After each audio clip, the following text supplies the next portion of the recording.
Hello, everyone. I'm on a little early. I say everyone. I know you guys aren't prepared for me to come on a few minutes early, but I was just sitting around. Had everything just got like came together quickly. All the stuff I need to check, make sure I got all my sounds. I'm going to These leave little your words on pre-flight this board tests I for do, all and my it all classes to just enjoy, came together giving super you quickly full today. I got credit, of my course. new thumbnail shot for this video, so. Hey, this is Ryan of Happy Healthy Vegan. Thanks for joining me. For me, Friday, a couple minutes before 6 p.m. Pacific time. This is the time we get together and discuss any and all things vegan. Hello, Uncle. How's it going, Uncle? First moderator. I'm not sure if Peter's going to be around tonight. He's always doing so much stuff. But yeah, it hasn't been like too crazy with like trolls and haters, so it should be cool.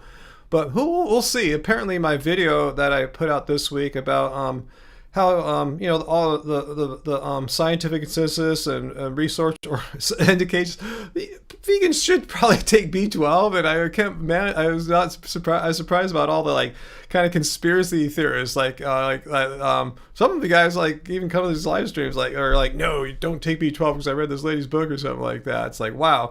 So I gotta have a talk with a few guys here. But anyway, yeah. So maybe we'll need you, Uncle. I'm saying I wasn't here to bag on people. I was just here to say, yeah, be prepared. Maybe we'll have some lively discussion tonight. So we'll see. I'll try to keep it chill. So yeah, I saw former metalhead is moving. Where are you moving to? And oh, there you are. Hey, AJ, welcome. Cool, Uncle. I'm glad I remind you to take some B12. Oh no. Oh, poor late model. You're dealing with some scammers trying to scam your parents. What a shit show. Oh my God, I'm so sorry to hear that. If you don't mind sharing, can you at least give us the shape of what the scam is like so we can be prepared, like in case some of this happens to us? Yeah, Nikki, what's up? How come I'm such an asshole for showing people the scientific research, the health organizations that have looked at the research? They're actually, they're experts in their fields, like, nutrition research and stuff like that. And I'm a horrible person for saying, yeah, there's these guys saying, yeah, you should probably take your B12 if you're a vegan. How is that such a horrible, ignorant thing for me to say? I'm in the pockets of big vitamin or something like that, which you guys can see down in the links. I don't have links. A long time ago, I had some links to like Healthy Cell, and for a longer time, I had a relationship with Clean Machine. But I just love Clean Machines. I liked their clean green protein product. I loved it. It was a fantastic product. I was just honored to like be able to partner with them, so I got free stuff sent like every month, because that was I didn't get rich off that or anything like that. Hey guys, you got to get your protein, take the protein. But anyway, okay, so this scam with your parents there, it's a gift card scam, but with a new face. Talking victim into not trusting their own banks. So did it involve getting in touch with your parents like on a cell phone? How does it start? What's the vector of communication, I'm wondering, to like even talk about gift cards and stuff like that? I guess I'm in a good spot because my mom she's not really good at answering her phone. Her iPhone has gotten too complicated for her as she's gotten older, and they never really answer their landline. Yeah, they still got one because it's a bunch of scam calls all day. So hopefully that won't happen to them. Let's see. And okay, so former metalhead, you're moving to the other side of the town that you live in. Okay, hopefully that's not too crazy. Moving always sucks though. Okay, back to your scam, not your scam there, but the scammer's scam that they're trying to do your parents or they model. And transferring money, etc. But your dad doesn't remember what he said on the phone because he has dementia, so we're trying to piece this all together. Are you seeing any suspicious signs of financial activity, or are you being proactive? Assuming he may have given away some like information that he shouldn't have on the phone. So either way, it sucks. Or is it something else going on there? Yeah, Nikki, I'm in big broccoli. I didn't know there was big, super well-funded entities on par with like the meat and dairy, cheese industries and all that. That's cool, Carmichael. It's becoming a tradition for you to on Fridays. Listening to a playlist of my videos while working. Awesome. Which ones did you listen to today? I'm with you, AJ. Scammers who target all people, but especially the elderly, are just low sickos. So yeah, late model, you're not sure actually how it started because your dad doesn't remember We always tell dad to never answer the phone. Oh man. It might be the case. I'm just speculating here, late model. If your dad's got dementia, as you said, he does. Hopefully any information he gives out is just wrong. He's probably not recollecting correctly. It might work for you. But yeah, he doesn't have his defenses, up, and I get that, and that's scary. Okay, being proactive. Good. AJ, you had broccoli for dinner? Well, you're in the pockets of big broccoli too, You're bad as me almost, being in big B12's pockets.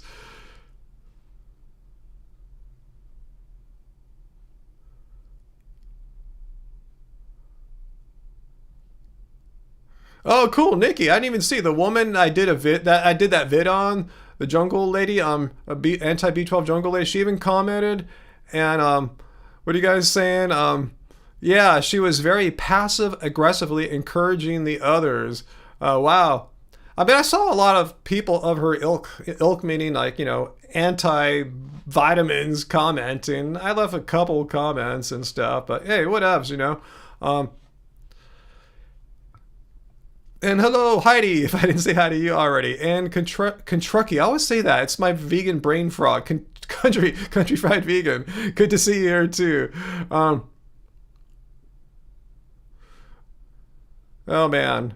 This all sucks. Identity theft type people and scammers. Jeez, you gotta be so careful these days. And if you're older, so much tougher. Especially if your older parents are still able to answer phones and maybe even get on the internet or something. Even scary. I'm so glad my mom has no ability to really get on the internet and barely can answer the phone when I call. Sound issue? Let's see. What kind of sound issue? Everything's looking good on my end. Let me know what's going on. Can you guys hear me okay? I will... Let me know. Can you guys hear me? Okay. All right. Good. I thought I'd gesticulate in case no audio is coming from my microphone here, because according to all the stuff I'm looking at, all my audio meters and levels and everything looks good. But we're dealing with computers, dealing with digital, and I don't have to finish that. So Carmichael, to name a few. My response, okay, so you watched today. My response to John Venus's brother, response to Ravana, response to what I've learned, response to Matt Walsh's dumb comments on veganism. It's Honey Vegan, quite a few. Wow, I've done a lot of stuff, huh? Wow. I hope so, Fu Manpu. I hope that is the scammer's fates. Okay, cool. Okay, AJ, it went back out. You have sound now? Who knows? Maybe Wi-Fi shot out for a second and YouTube buffered the audio or something. Who knows? But I'm glad it's all good. I'm lucky in some senses, late model. I'm lucky that they don't really know how to answer the phone and stuff. And I don't think they're capable of giving out bank information, bank accounts, or anything like that. I don't think so. Hopefully. Oh, Fallon Marie, you had some audio issues too? Huh, interesting. Huh, are you guys in the same part of the country by any chance? Maybe the internet went wonky there for half a millisecond or something? Oh, that's cool. Enchanted Deadly Poison. Interesting name there. Hey man, I'm not vegan, but I enjoy your channel. Awesome. Curious, what do you enjoy about the channel? Usually it's like my content's so specific to vegans that really only vegans or people interested in veganism are watching, or also, people that hate vegans sometimes watch just so they can try to come here and troll and stuff like that. Just kind of curious if I can do a little free survey off of you. What is it? Yeah, that you enjoy, that you watch the content. That's great, late model. Today's scammer was, quote, David Smith with an Indian accent. He could have moved there as a child, right? Or something, born in, Kansas and moved to India, or who knows. But anyway, yeah, I'm sorry to hear that, Uncle. You delete over 30 spam messages and email every day. Okay, Enchanted Deadly Poison says, who's not vegan, says, he or she, I assume he, with a name like that, you enjoy hearing, I'll just read what you said. I enjoy hearing your side of the story, plus learning about veganism. Awesome. Well, thank you. I try my best to give evidence-based information. I try to separate when I'm giving my personal opinion from the actual scientific consensus, what the studies say, what organizations of health professionals say, from me just kind of wondering or giving a personal anecdote or speculating or something like that. So I try to be as honest as I possibly can. Am I perfect? I probably don't catch myself all the time to live up to all that, but I try at least. Hey, I see the vegan anthem is back, who may or may not be a human or a chatbot. I haven't figured it out after all these months. Okay, VLAM says you are vegan and enjoy the channel, but I thought he said he wasn't vegan and he enjoys the channel, unless I misread what he said there, which is totally possible. I'm kind of tired today. Yeah, today, guys, Friday is usually a basketball day for me at the gym. Today, I did something different. I just didn't feel like driving all the way to my 2 new gyms that I have to go to. They're a bit further. I said, Angie, let's just kind of go out. It's kind of a little cloudy this morning. We'll get some sea breeze. I know of 2 local parks. I could check one, then the other if they're crowded, and I could shoot some baskets. You can go walking through the nice. They're in nice places, like by the ocean and stuff like that. And it worked out. First place we went to, no problem. Basketball court was free, so I did some drills outdoors. And man, am I tired? I don't know if it's from getting a little sun sapped or dealing with a harder surface as opposed to the much more forgiving wood, which I've only played on for like the past 4 or 5 years or so. So yeah, I feel worked today. Even though I was on the court for maybe 49 or so minutes. I got to look at my workout app, way less than normal. I'm usually there at least an hour, sometimes 2. I feel worked today. Just my body's like, whoa, what happened out there? So anyway, enough of that. Just letting you know what I did earlier today. I was at that place where VD said I had the permanent wrinkles on my head. It was that, if you remember that video, I went to do my basketball workout there. And Peter, a member for 49 freaking months. Hell yeah. Hey Ryan, I sent you a message about seeing if you would donate some of your cookbooks to our local vegan festival to sell. Yeah, let's see. Yeah, I wouldn't mind. I just don't want to pay the insane shipping that it costs to send stuff to Canada. But hook me up with who the vegan festival is, when it is, where it's at, and I'll weigh out maybe 3 or 5 books or something like that on my scale and just see what the cost is to send it to Canada. I'm afraid it's going to be $20 to $30 or something like that, which it's a decent amount of money, so let me know how that, maybe we can work it out. Maybe we can split it or something like that. Me and the event or something like that. I'm happy to donate, but yeah, the price of sending stuff to Canada or just international is pretty insane. Just to send stuff across the country now is $10. If I wanted to send a pile of books to or 2 or 3 books to any of you Americans here, it'd be that. So I think Canada's probably even more. And I know the rate just went up a couple of weeks ago, and I don't think I've done any international orders since then. Just these domestic ones where I saw the rates went up. So let me know. August 14th and 15th. Well, that's totally doable. Yeah, did you send me some info already? Let me know if they want to help split the postage or something like that. I'm totally down.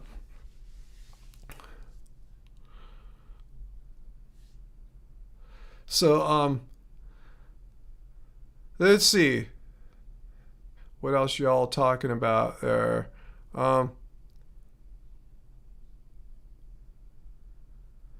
Media mail. Yeah, media mail is great for sending books and stuff like that, but it's not international. So if I wanted to send some media mail to you guys, it takes a long time, a really long time often, but there's a pretty substantial discount. I guess it avoids all form of air travel or something like that. But yeah, I don't think I can send stuff, I know I can't send stuff media mail to Canada. Even though it's on the same coast as me, it's got to cross international borders, and that changes everything.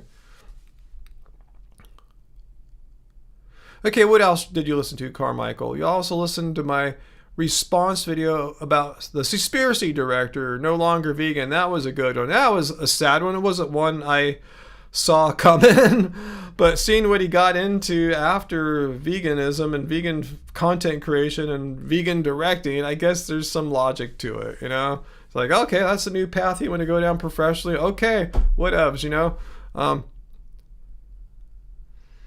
VLAM, would I characterize life as a pursuit of pleasure or an avoidance of pain? Oh, I don't think it has to be a dichotomy. I think we do a bit of both, right?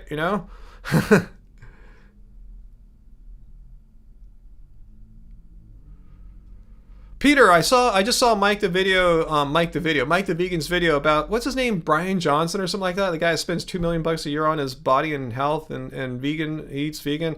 I watch it. It's apparently an iron. It's related to a ferritin iron condition that goes back, he said, 10, 20 years, way before he went vegan, way before he started biohacking.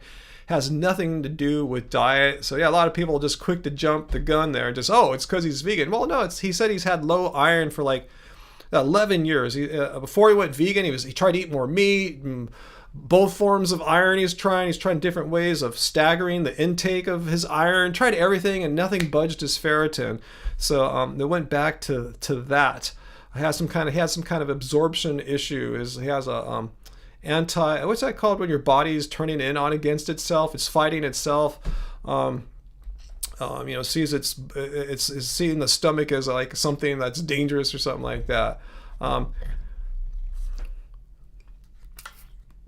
don't think his name's Brian Johnson. I forgot. You know what I'm talking about? The guy that was, spent all that money. He's really pale. He takes 100 supplements a day. That guy. So late model, thanks for VLAM's questions. Yeah, we are wired for both. I agree too. Yeah, biohacker won't live to be 160. Well, he's trying to live as long as he can. Apparently his supplement routine. God, if people hate me for saying B12 is something we should do, they'd probably hate him taking 100 supplements a day. But his is optimized for slowing down the body's processes at age and stuff like that. I think it's kind of futile, but science is advancing and has been advancing in that area. Nutrition in that field has been advancing in that area. So it's possible if you could live another 30 years, 40 years, you might be able to live another 100 maybe. Who knows, So he's got an idea. Would I rather be devoid of pleasure or devoid of pain? 100% devoid of pain, 100%. Who wouldn't, I guess, unless you're a total goth or something like that. That's cool, Carmichael. I'm glad my videos helped the long Fridays to go by. Awesome. And no, I'm not talking about Angus or Malcolm Young or anyone's iron levels or anything like that.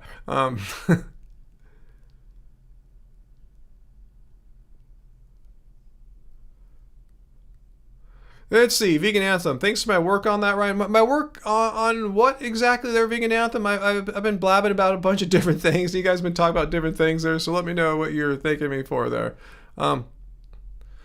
Enchanted Deadly Poison. You still don't understand how she's been vegan for 16 years without taking B12. Well, you can be low in something, deficient in something, in a vitamin, nutrient, or mineral, and not necessarily present with an immediate health problem.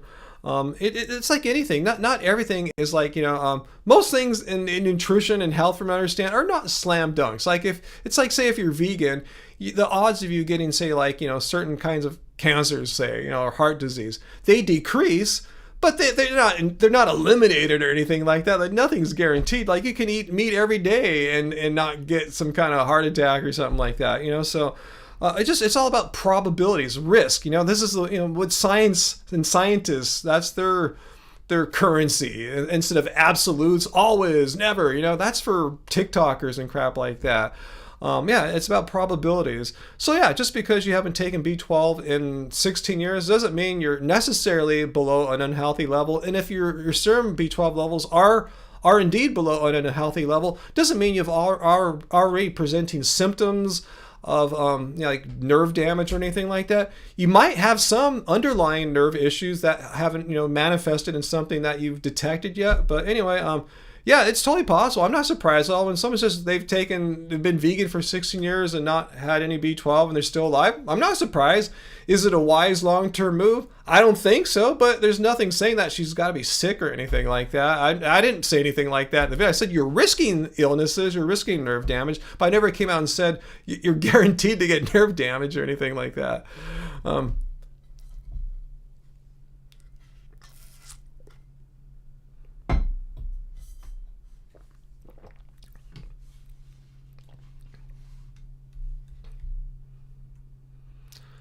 Carmichael, pain helps you grow and learn. I agree, but I'm kind of over the pain right now, to be honest with you. I'm just kind of you need a balance at best, and sometimes it's way whack out of balance. Hey Parth, good to see you. Travis, yeah, who knows if humans will be around in 100 years. I was just throwing that number out there as a ballpark, you know. Enchanted deadly poison. It's scary to think what's going to happen to her eventually. Again, you don't know that. No one knows that for sure. For all I know, Misfit Vegan, is that her name? She may keep going on in her raw thing where she's afraid to take B12, and perhaps and hopefully nothing bad will happen to her. You're increasing your risk of nerve damage, but it's not like a guaranteed slam dunk. Just again, like, you know, if you eat meat, you're increasing your risk of heart disease compared to someone who eats like us, you know, but it's not, none of those things are guaranteed.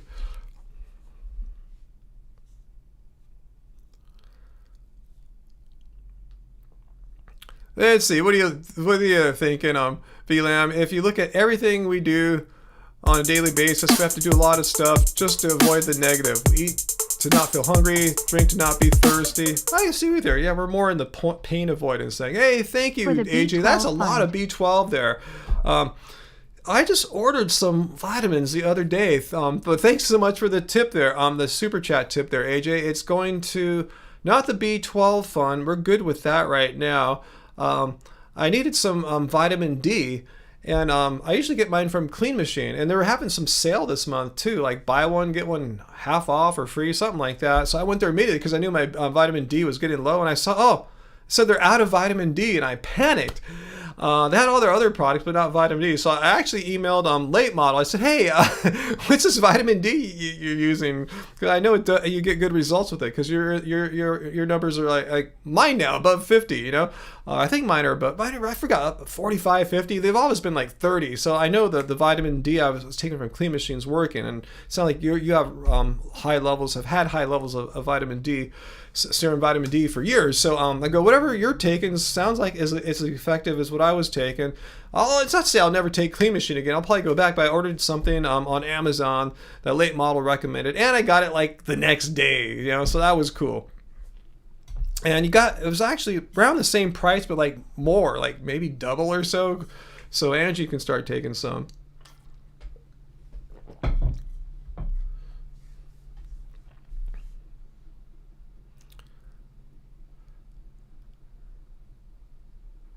Let's see. But yeah, thanks AJ. It'll go to the vitamin fund for sure. Pay that vitamin bill. I see. I'm not in the pockets of big vitamin. Even the D3 I've been getting from Clean Machine, I've been paying for it. You know, even though they used to give me a lot of free stuff, I was buying that with my own money, using my own promo code just because I remember I had it. I could get like 10 or 20% off or something like that. And I'm like you, Late Model. I'm pretty diligent too. It's one of the things I take pretty much every morning if I forget. You know, when I wake up, I'll eat a banana, get some good probiotics flowing in me right when I get up. And then I'll take either just vitamin D, or sometimes I'll combine the vitamin D with my algae-based omega-3. So I take that combo every other day. Every day the vitamin D, and every other day I'll add in the omega-3s. To be honest with you, I don't know why. There's no specific reason why I'm taking the omega-3s. I don't need to, I don't think. I never tested like I need to take it or anything like that. I just thought I'd try it, and I was reading how the fats in the omega-3s help make the vitamin D more bioavailable. So that was pretty much the main reason. I wanted to make sure that vitamin D was just getting, I just want to get super like vitamin D'd out. So that was one of the main reasons for it. I just wanted to see too, would I notice anything? Would I feel snappier? Would the vegan brain fog that I supposedly have like go away? And I can't say I really notice any difference. I don't know if you're supposed to notice it on a daily basis. Like if you take it one day, you'll feel snappier. If you don't take it the other day, you won't. I'm not noticing that. But even long term, we used to take it like every day with the vitamin D, I really don't notice being any snappier from a daily omega-3 algae. So I don't know. Not sure what to conclude about that. But yeah. And it's not that expensive on Amazon too for that. Smoothie King is a nice way to get vitamins. What's that? Is that I'm not sure what Smoothie King is. How do you get vitamins out of Smoothie King?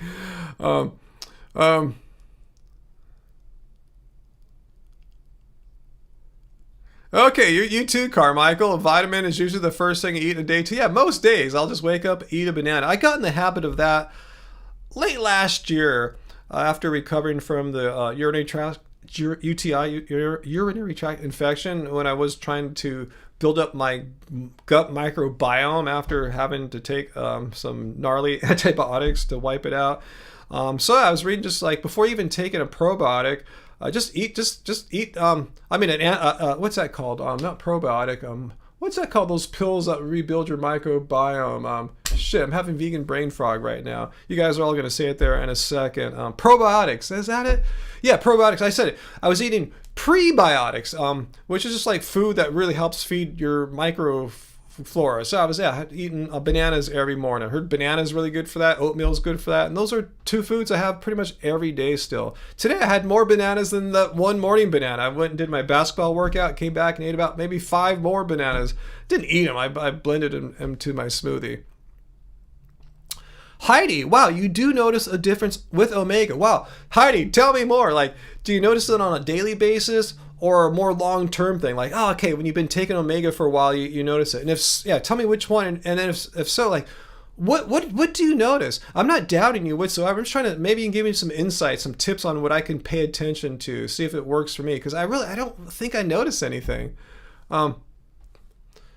Carl, hopefully you don't have the streaming problems you had last week. Wow, I forgot about your streaming problems last week. Wow. Yeah, and the late model, obviously, eating good food is a great way to get nutrients too. So I'd like to have all my bases covered. Some days we might eat a little better than others. I'm seeing the collective we, none of us are all perfect, right? We always eat the perfectest, that's a word, perfectest foods all the time. So anyway, Carmichael, did I see your question? Probably not. Let me scroll up a little bit and see if I can find it. Okay, let's see. Am I inclined to believe that plant-based eating humans of ancient times used to live a couple 100 to 500 years old? Some spiritual religions of people proclaim as much. Until I see any evidence, I'm not going to believe anyone lived to be 500 years old and that was like normal, let alone that ancient people in the past were plant-based. Is there any evidence of that, like a historical record, like these people here from this town in 500 BC or whatever were eating plants only or something like that? I'm just kind of curious if there's any like history from ancient Greece, like Herodotus or something like that, talking about ancient plant-based people and living a long time. I know there are like ancient plant-based, ancient Greeks, like the Pythagoreans and stuff, supposedly were at least vegetarian or supposedly, but I didn't hear anything about them living like extra long or anything like extraordinary compared to their meat-eating ancient Greek peers.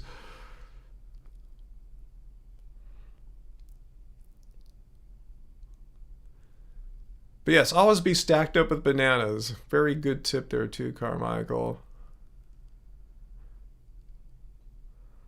Okay, so Heidi, talking about omega-3, you think it helps mood, anxiety, joint discomfort, long-term mood and anxiety, and short-term joints. Huh. Well, I'm going to take more then. I believe I had some this morning, so I'll take some more if it helps out with that, because I could use a little bit more of that. Well, a lot of us can too. And joints, huh? I typically don't have too many joint pain issues. Some issues, some lingering little injuries I've had that I thought were never going to go away, they've kind of started they went away in the past like 4 weeks or so. So who knows what's going on? Maybe my body just cured or healed itself over time as the body usually does, or maybe the omega-3s helped out.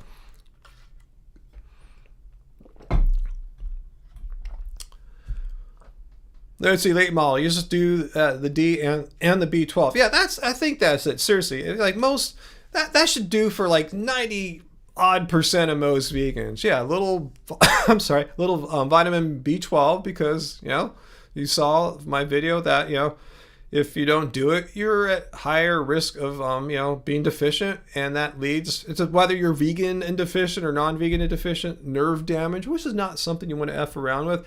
And vitamin D, because it's just hard for most people to be out in the sun long enough and not like damage their skin and get enough vitamin D for the body, sunlight to convert it to vitamin D. So Yeah, those are two good ones. Even non-vegans should most should supplement with vitamin D, from what I understand. Most non-vegans aren't out in the sun a lot either, and they're not eating all these vitamin D rich foods.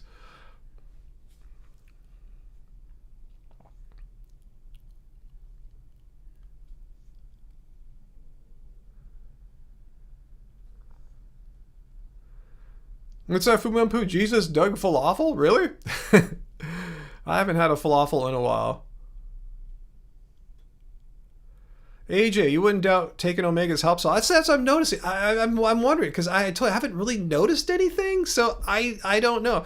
Not to say I'm dismissing it. Maybe it's just doing good things for me on a like more molecular, structural level. Things you don't necessarily feel. Making sure my brain has the right nutrients. I don't know, but yeah, I'll just keep doing it. I just got a new shipment, I think, of that. Is that what I got in the mail? Yeah, I got a new shipment of those with the vitamin D, I believe. So yeah, I'll check it out. So anyway, okay, Heidi says, be careful with omega dosing. You take one capsule a day, which works for me. If you take two, it makes you feel dizzy. Wow, I don't think I've ever taken two. I just take, yeah, when I do take it, I have one in the morning with the vitamin D after, just like minutes after I eat my first banana of the morning.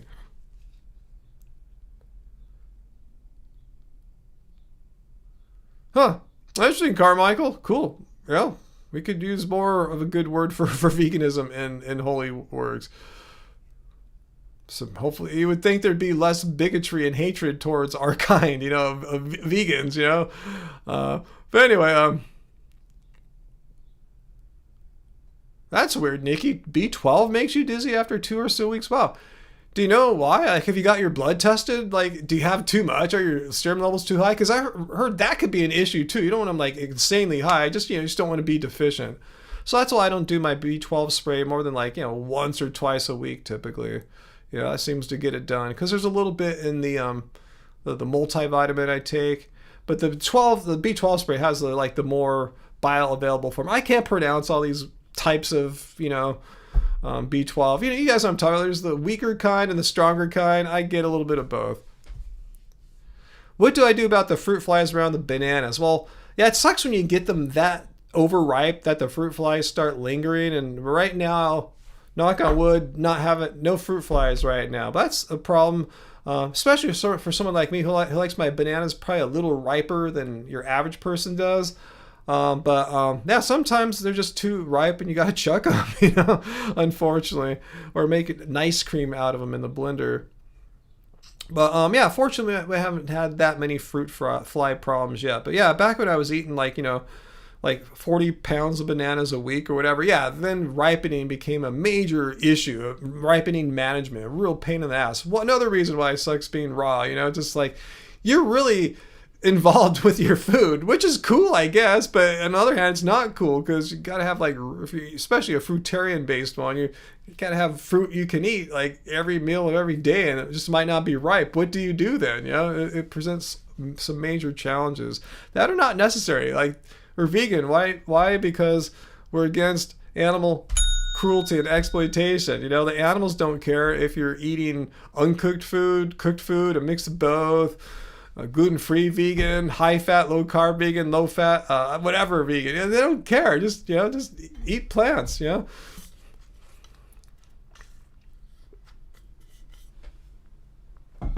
of course your muscles should hurt lately, Fu Manpu. You're going like hardcore, right? Taking steroids and doing resistance training, and you're around my age too, right? So yeah, your muscles should hurt.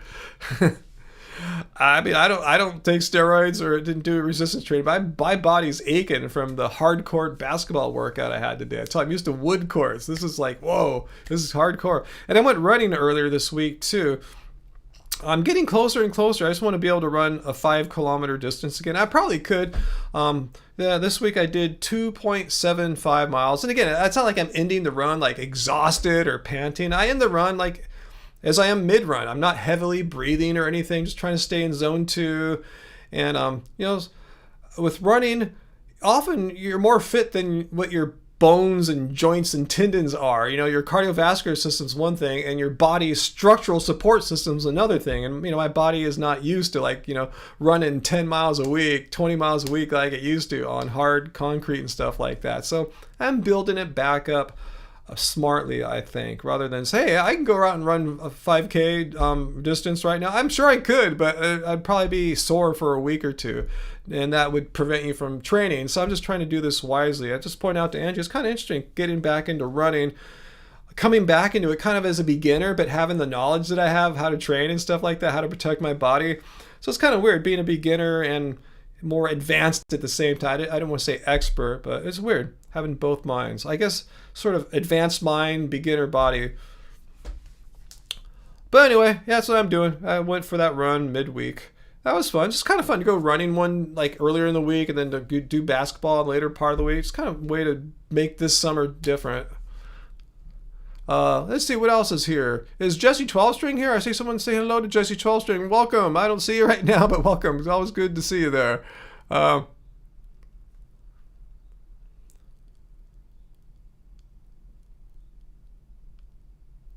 Okay, so Enchanted Deadly Poison. So I assume you're talking about veganism. You have been considering it for some months now. That's why you enjoyed learning about it. Interesting. If you don't mind sharing, why have you been considering it? Or what about it? And for me, it's a no-brainer. I know why I'm attracted to veganism. I'm just kind of curious. What brings you to veganism? Just curious.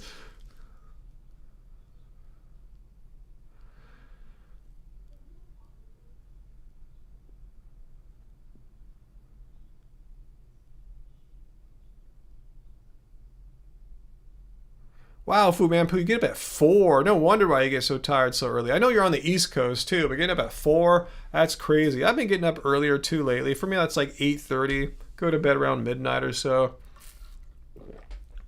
Don't always sleep the whole time. Sometimes get up, go to the bathroom, come back, hard to go to sleep, or the cats come in and try to tuck in and mess up your sleep. So anyway, yeah, I haven't been getting the greatest sleep of my life for the past month or so. Veganism debunked, right? Ryan's not getting great sleep because of all these issues.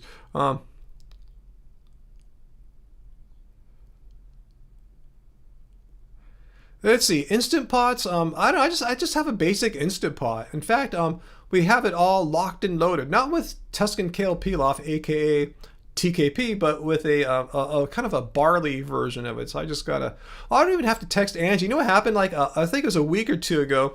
I texted her. You probably remember. I texted her to start the food or whatever. And she's just sitting like maybe 30 feet away from me in the same building, the same house here. We're both on Apple hardware. We're both on my Wi-Fi, our Wi-Fi network. Have all our notifications turned on. We're friends and everything, of course, as close as you could be in the Apple family system. And she didn't get my text. What the hell? So dinner didn't get started that night, or at least it got started way later than I thought. I go, what the hell? How come I can't send a text to my wife? I should just yell like a cave person or something like that. Jeez. So anyway, today I asked Shlomo on the HomePod Mini out there to set a timer or an alarm for 7:20 p.m. our time, 40 minutes from now. So it'll just ring her out there, so to speak, without having to worry about be able to send it's not even a text. Like when you're both on Apple devices on Wi-Fi, it's not even an SMS. It's just an Apple Messages message. But is that crazy? I can't even send a message to someone as close as possible. And we're both very tech oriented too, so I don't think we're doing anything dumb. Okay, so anyway, enough of me complaining about technology. Yeah, and it's some old Instant Pot. So yeah, if you guys like Instant Pot, I'm not in the pockets of Instant Pot, big Instant Pot. We bought ours on Amazon. It's getting thrashed. It's seen better days, but it's still working. I'll probably have to buy another one in the next year or 2 or 3, probably, but it's cool. It's totally worth it. It makes cooking some things so easy. Oh, you in Walmart? You might lose service in Walmart. They don't have Wi-Fi in Walmart? It sounds like something they would have. VLAM says not going vegan sooner is the #1 regret of many vegans. Yeah. Okay, so enchanted deadly poison. So I was wondering. I was just curious if you didn't mind sharing your reasons for wanting to go vegan. Well, I'm not going to lie. At first, it was more for just a health thing, and that's totally fine. A lot of people come for health. They're plant-based, and then they learn about, oh yeah, animal cruelty and exploitation. Yeah, then yeah, that's totally cool. Yeah. So is this more for health? And I've never seriously done it. I did try it in the past, but failed horribly at it. But you've learned more. That's cool. And I'm not trying to oversell it here, how simple it can be. But once you learn how to, it's like doing anything new. Once you learn it, it's like, you just have it down. You have it wired, it's just part of the way you do things. So yeah, it's not really that difficult once you have it in place. So I can imagine though, yeah, transitioning, yeah, there's a lot of things you might not understand, like what am I going to do about this? What kind of food am I going to eat for lunch? What do I have for breakfast? Yeah, questions like that. And if you want to get our book too, I don't want to be the pimp or anything like that, the Happy Healthy Vegan Cookbook, I'll just show it to you.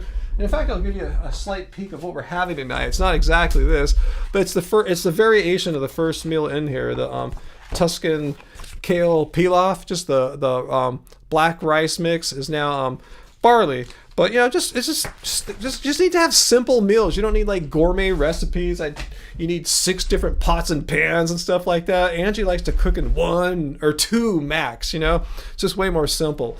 So yeah, just recommend getting some meal ideas. What's cool about a book like this too, most vegan books is like they'll give you like a bunch of recipes. I don't know if there's like 30 or 40 in there, but no one's expecting you to make all of them. Just like find 3 to 4 that you bond with immediately, learn them really well, and then learn some more later on. But I'm just saying it's not that hard, especially if you get like pre-made vegan things, like processed vegan foods. There's so many of that right now.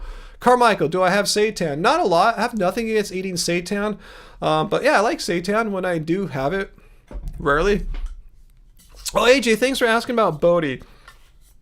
Bodhi is great this week. He seems to like 100% recovery. Yeah, he was still a little off last Friday because I told you we took him to the vet last week on Tuesday. They gave him some a long release pain med that said it could last 2-3 days, and he was acting weird. He looked like he's seeing crap, like hallucinating and running and like scared. That kind of wore off Friday morning, and he's still a little weird.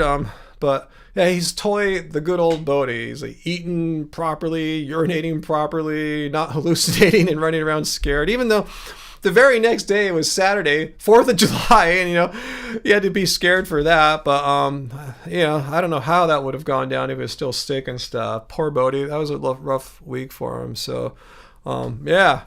Thanks for asking though, AJ. Thank God Bodhi seems to be back normal. My guess he was just probably sick because when I woke up Monday, I saw this vomit on the floor, and then Tuesday, when I was driving him to the vet, he vomited on the way over. It was really scary, and it just kind of freaked me out. And the stress of him vomiting while we're mid-drive. I mean, it's only like a 10-minute drive to the vet, but he barfed like halfway through. So anyway, he must have been sick or something like that, is all I can guess. Sick, and affects how he goes to the bathroom and stuff. So anyway, thanks for asking.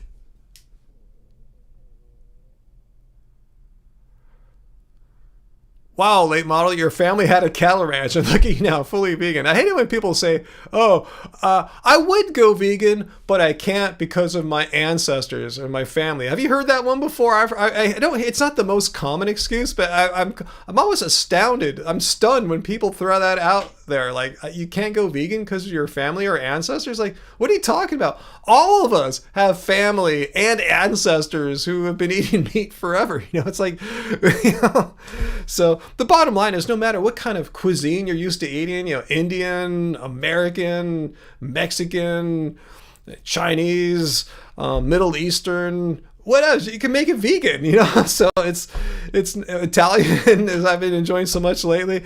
It's not like just because there's like dairy and meat-based versions of those meals doesn't mean like a good, even a not so skilled chef can make vegan versions of them that are very delicious and very respectful of the traditional flavors that are found in the non-vegan version. So yeah, that's a bad excuse. But yeah, thanks guys. Yeah, thanks for asking, and thanks for Bodhi's doing a lot better. it's been just every week. There's all something kind of crazy going on. There's something else going crazy this week. I'm not going to talk about, but not with the cats. Cats are great.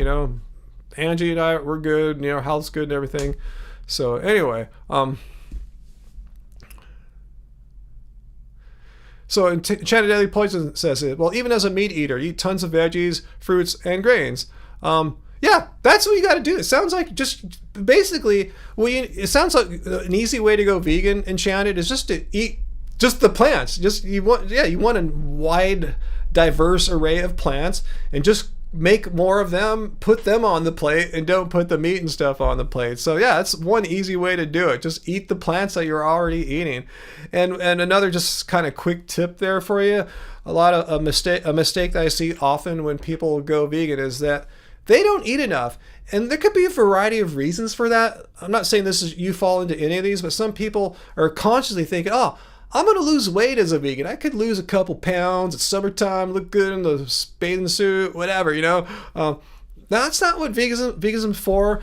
And often, too, you might not be used to how full you are when you eat only plants. Something about you might eat a little bit past to the fullness that you're used to when you're eating, meat and stuff, because typically speaking, there's exceptions, but typically plants are less calorically dense than some high dense meat thing or something like that. So just make sure you're eating enough, because the reason why, if you don't eat enough, whether you do it intentionally or not, dieting or just not understanding how full you should be, if you don't eat enough, you're going to fail. That's why so many people say, I went vegan, I was starving all the time, and I failed. It's because you probably weren't eating enough.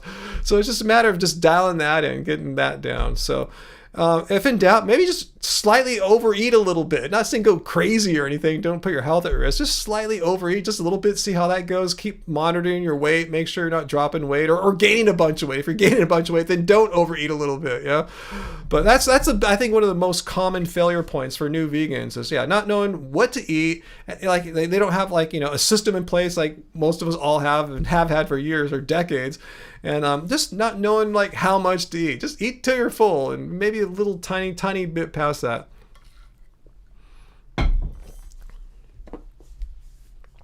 That's cool, late model. Your mom is omnivore, but she cooks for your plant-based dad, and she's mostly plant-based by default now. Awesome. See? Yeah, that's kind of how my mom is. Even though she's not vegan or vegetarian, she doesn't really like a lot of meat and cheese, so she's kind of eating almost a plant-based diet, almost. And she's doing pretty good health-wise too, Yeah, and speaking of vegan cheeses, they're really good now. They sucked in the 90s and early 2000s. But yeah, you guys are talking about all these great vegan cheeses. Yeah, they're delicious. They melt when they're warm like dairy cheese does. They taste delicious. They're usually not the healthiest things in the world for you, like dairy. The plant-based ones are usually high in some kind of coconut oil or something like that, which is high in saturated fat, which raises LDL cholesterol. So you can make it really cheesy and tasty, but you might see your LDL go up. So if you have a history of heart disease in your family, or if you have a genetic predisposition for higher LDL cholesterol, go get some advice. Get some advice from your doctor. Monitor that stuff, and maybe you can get away with it if you're lucky, if you have good genetics. And if you can't, you want to moderate it, because I have to moderate that stuff. That's why I'm talking to you about something that sounds like medical advice. I'm just telling you what I do. Fu Man Poo, you've been bombarded by spammers lately. How are they finding you, Fu Man? Are they finding you on your phone or email or both? I did some tricks on my email to just get rid of some spam. I was thinking about switching to a service, like paying a company. I loathe to do that, but Host My Mail, my personal emails for my band and stuff on a paid email hosters thing where it goes through spam filters and stuff like that. Because I have a spam assassin running on my my web server, but it's just kind of weak. Spammers know how to get through that. So I'm thinking about going to a professional service, and but I don't know if it's worth it or not. So I did some tricks for free, and it seems to have helped out a lot. So I'll just take it from there. AJ, you lost 15 pounds when you first went vegan because you ate the equivalent portions to the meat you used to. Yes, that's what I'm talking about. You know, and for some people that you want that, you know, but I tell you in the long term, you can't chronically be under eating forever. You're gonna you might lose some weight, but you're gonna have some problems. That's true for anything. You know, weight loss, you know, it's good up to a certain point, but you can't have that be how it works forever, you know. So, but yeah, it happens all the time. If you're kind of eating like to the same fullness level that you were used to. Now I don't even know what that fullness level was. I know what I'm used to now. I really don't remember what it was like before then, but I just remember to give new vegans or prospective vegans that little tip sometimes. Nothing better than a vegan burger with Daya cheddar. Yeah, that could be fun for sure. Wow, AJ, there's cheese sauce made from potatoes and carrots. Wow, is that like a home recipe or something that you can like buy somewhere? Because either way, that sounds good. I want to check that out. Yeah, I'm always up for options like that. Like, not all vegan ice creams are bad. I thought I saw some made by Kato, you know, avocado. My market doesn't have it anymore, but I remember them being way healthier than the super, super high saturated coconut milk and stuff based ones.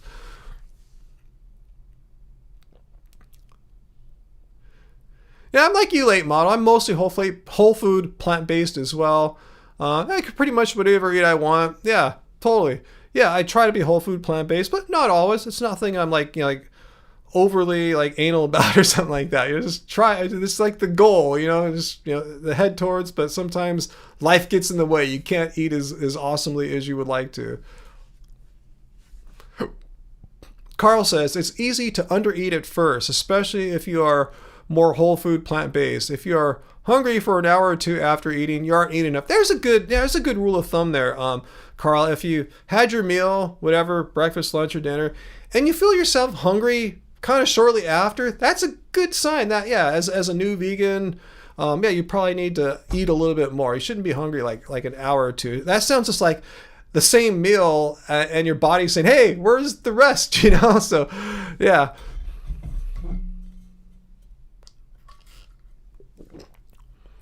Uncle, yes, I do have. I have my band email going to. I used to have it sent to Gmail, but I have it going to my Apple Mail, where there's filters in there. So the email is getting filtered on the server with Spam Assassin, until you're not the best, but something, and then it gets some further filtering on Apple Mail.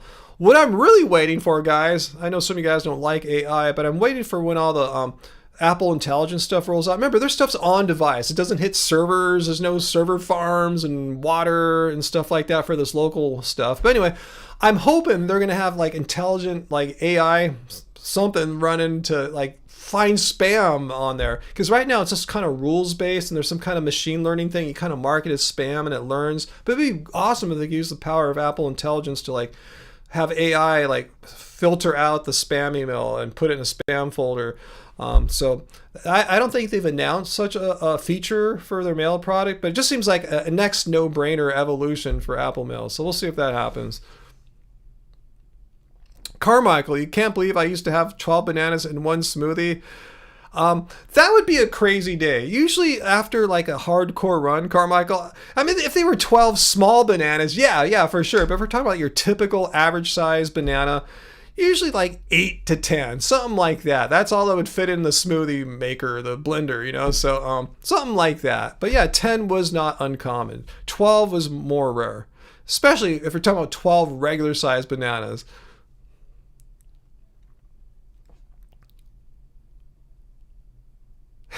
Allison, are you even vegan if you've never made the potato carrot nooch sauce? I don't think we've ever made it. So let's see.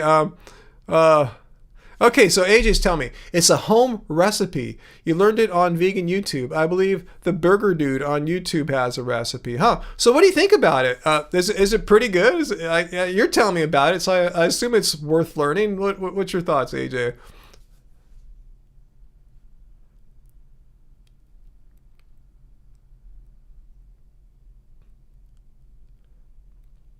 Oh, Paulinus, usually I'll make vegan cheese with potatoes and olive oil, sour starch, lemon juice, and nutritional yeast for flavor. Wow, you guys are creative.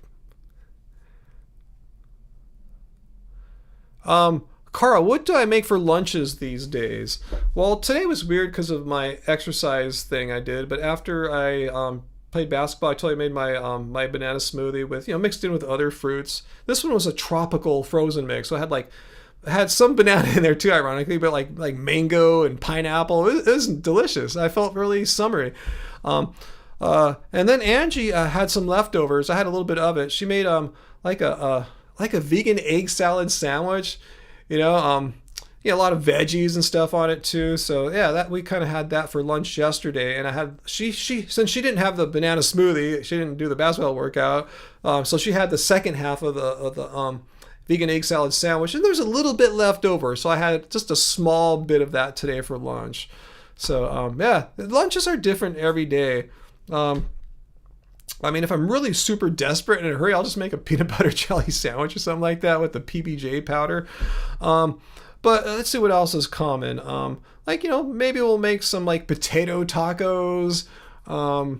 Let's see what else. A couple days ago, Angie made this beautiful salad. I put a picture of it on my video from the other day. So it's always a little bit different. I don't think we have a go-to lunch thing. Lunch is kind of always more variable. What it'll be, when we'll eat it. Okay, so about this sauce, AJ. Ryan, the carrot potato cheese sauce is surprisingly good and filling. Adding lots of nooch helps. So I'll ask Angie if she's ever made a cheese sauce out of like carrots and potatoes with nooch, because we have carrots all the time, we have potatoes all the time, so that sounds good. I guess it's kind of a pain in the butt to cook the potatoes, especially on the side for to make it, but still, it sounds delish.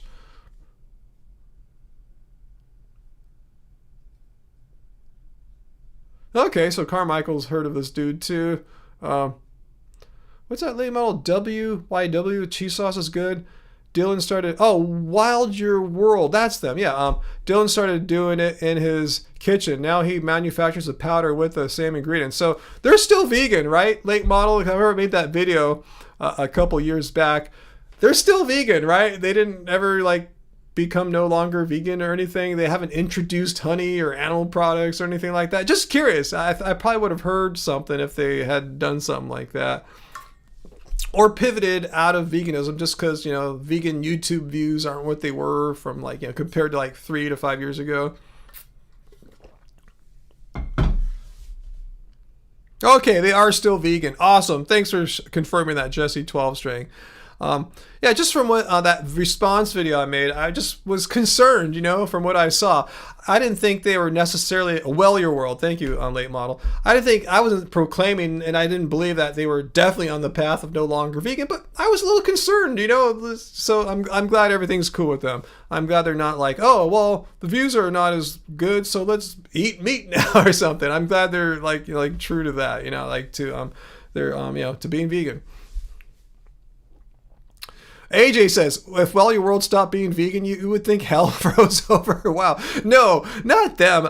I think it's someone more who makes content like Earthling Ed or Joey Carbstrong. I think if either of those guys made a I'm no longer vegan, because, Your World is different. I don't know too much about their content, but correct me if I'm wrong. It's more about food, right? They have their own food products. They make food. And they probably say, discuss animal ethical things, but that's probably the main focus is the food. Am I wrong? But I'm saying Earthling Ed and Joey Carbstrong, they're all about sure they might talk about food sometimes, that's a small fraction, a small minority of their content. It's the ethics stuff. So that's why I'd be super surprised if those guys. Okay, they're a health channel. That's what I'm trying to say. They're a health channel and promote a very healthy plant diet. Let's see. Your World seems very strict about eating whole foods with no salt or sugar. Oh, I woke up Shlomo. No, I'm not talking to you, Shlomo. Stop. Okay. With no salt or sugar. Yeah, I know there's a movement out there of vegans that are no salt, no sugar. Then I remember that more coming from the raw community, the raw till 4 and stuff like that, were typically proponents of no salt or sugar. I don't know. I have salt in some foods, and I don't really notice any big health issues or anything like that. Just drink water, stay hydrated. I did have some chips and salsa earlier today. I wouldn't call that a lunch, but I had that like maybe an hour and a half before the live stream, just to get a little more food in me, because you know the workout, the basketball workout I did today. I'm sure Well Your World wouldn't be caught dead eating that on camera, but I didn't film it either. I just had some chips and salsa so I get some quick food in.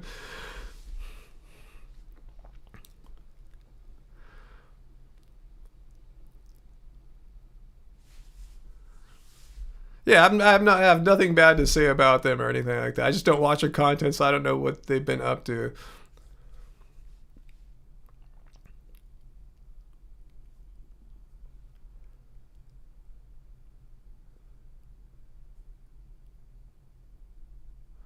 The Well Your World folks look so healthy and energetic. Good for them. Hopefully their lives are going better than mine's been going. Awesome. Okay, cool. So he doesn't cook with salt, but he sprinkles a little on at the table. Better control over sodium that way. That's true. That's absolutely true. Once it's in the pot, you're not sure how much you really need, right? You're kind of pot committed, as they say. But yeah, if you sprinkle on to taste on the table, that is a smart hack there. How to get some flavor from the salt, and controlling, to put on just the bare minimum you need. And that's the thing with salt. At least if you don't eat a lot of salt, as I don't, you become desensitized to it, as opposed to your friends that eat like McDonald's salty crap every day. They need a ton to get the sodium fix or stimulation. But yeah, some people like us that don't eat much, just sprinkle on a few grains and it can do a lot. So that's one cool thing, of being low salt, is that you don't really need that much salt. And let's see, Carl, you're trying to cut down on salt because while you're at True North, I forgot, you went to True North not that long ago. Your blood pressure was much lower. You want to preserve that. Yeah, try that tip there if you're not already. Yeah, just season it on at the very end, sprinkle it, I should say, at the table so you can just get just what you need. And since you went to True North, your taste buds should be like what I was describing about mine, where you don't really need all that much salt to get the flavor sensation, whatever you want to call it, whatever it does to your taste buds.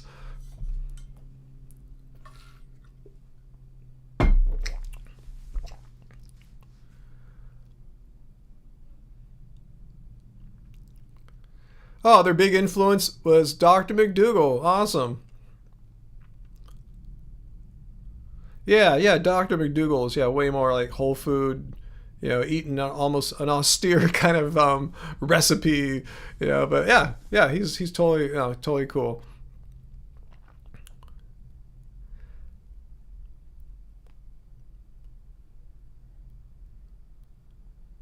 Let's see, so who was it said that we need salt and sugar, wildflower, and late model says, well, we need sodium, not salt. We need the molecule, sodium. And there's enough in natural foods. Yeah, foods have sodium. But salt's a little different. So let me hopefully sprinkle on rather than pour on like Nutri or something like that, and just get a little bit, just what you need.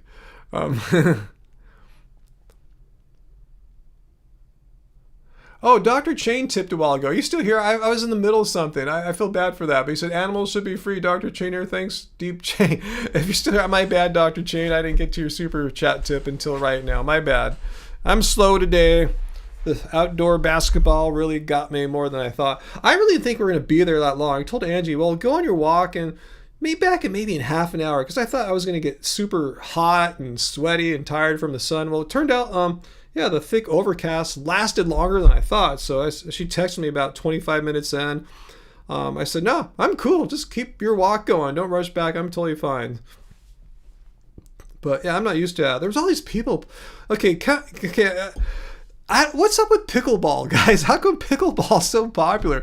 Because right next to this basketball court used to be like 2 tennis courts. I used to like play on when I played tennis a long time ago. And now it's all pickleball. I think there's like maybe 6, maybe 8 pickleball courts on there. All these people there just pop, pop, pop. Those things are loud. Tennis balls are soft. You hear this little soft poop, but pickleball, pop, pop. Like, whoa. How come pickleball is so crazy popular? I'm not against it. I don't think pickleball's a bad sport and people who play it are weird or anything like that. How did it get so friggin' popular? like way more than tennis. Angie was asking me that. I said, I think it's because the court is smaller, so you can cover the court easier. Like tennis, especially if you're playing singles rather than doubles, because you have some help then. But if you're playing singles, that's a lot of tennis court to cover, especially how fast the balls travel these days with the racket technologies and the strings. So I think that might be it. Like, you don't have to run as hard. You don't have to be as athletic and quick to like cover the court. Is that why pickleball is so like super crazy popular right now? Let's see. Well, people play pickleball in the mall. Wow. I guess in Hong Kong it makes sense since it's so warm and humid.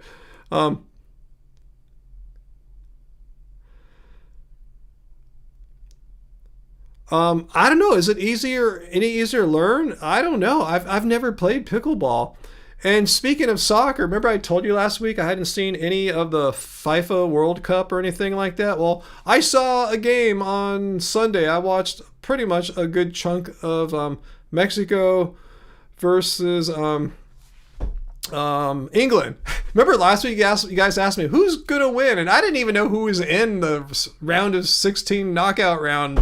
I just pulled England out of my butt. For all I know, they got eliminated already, and they're still in there. Oh, cool. I'm gonna watch England play the next day. So I watched some of that, and that was a cool game. England won by like 1 goal. It was a close, fun game. It's kind of sad to see Mexico lose, get knocked out on their own home field in Mexico City. But anyway, yeah, I saw it. It was fun. It was like 0-0 for the longest time. And when England got the first goal, I started screaming, "Goal!" I said, "Angie, they scored a goal!" So anyway, that was my FIFA World Cup moment there. Okay, TJ.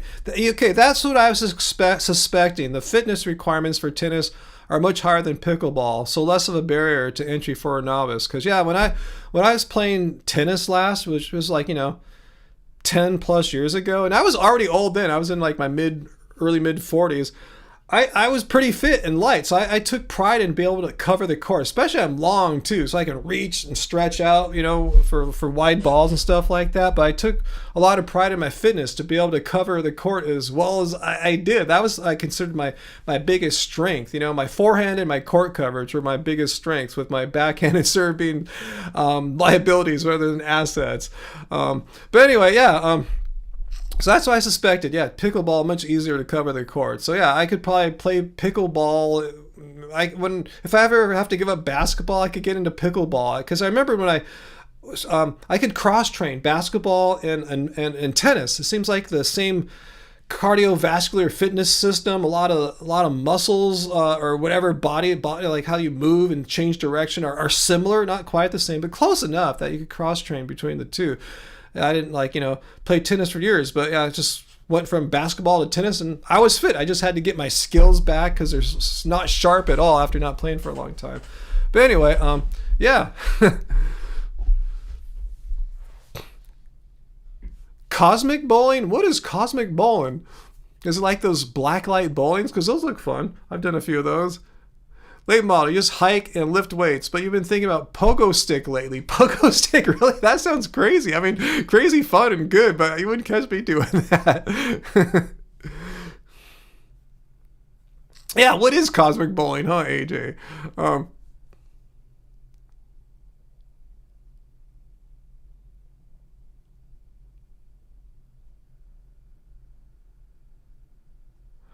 The rebounder. What is that? Is that a machine at the gym?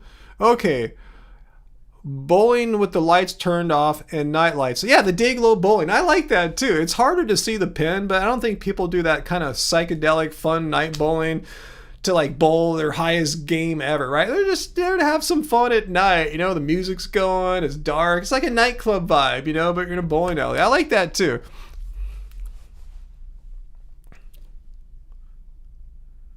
Okay, so Fallon Marie thinks France is going to win. Is England still in it? Yeah, because they look good when I watched them Sunday. I don't know what's happened since Sunday. That's where I'm up. I'm just caught up to July 5th and only on the Mexico and England game.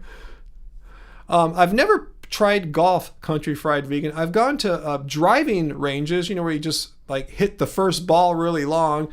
That's about my best experience with golf. I found when I went to a driving range a long time ago that I have no training, no skill in hitting the ball, the golf ball.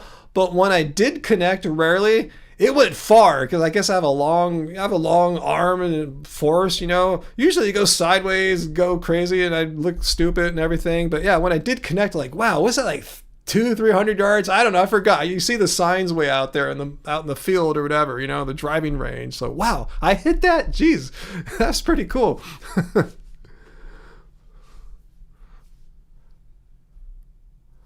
Let's see. Carl says that tennis is hard on your ankles.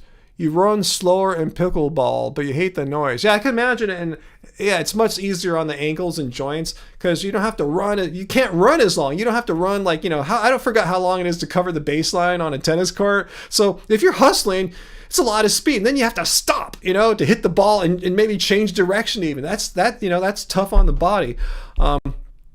That's kind of what I'm feeling today from working out in the basketball court. I was doing a lot of crossovers where you're like going right and then all of a sudden swinging the ball and your body left, just a lot of weight shifting. It's a lot of force, I can feel it, Yeah, imagine in pickleball, you don't have to, you can't run as far. The baseline's like half or a third, as a tennis court. So anyway, yeah, Heidi, I know you're rooting for Scotland. So unfortunately, the Scottish team has gotten knocked out, I imagine.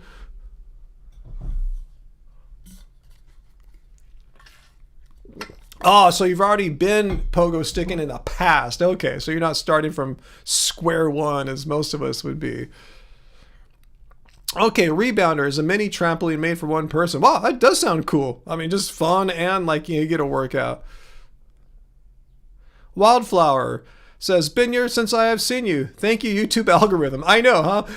What good is an algorithm that doesn't ever share with you the things that you actually hit subscribe to, I mean, the algorithm's a wonderful thing. It does, its thing, but it decides who you're going to watch. And it sometimes decides, hey, I'm not going to show you the stuff that you like.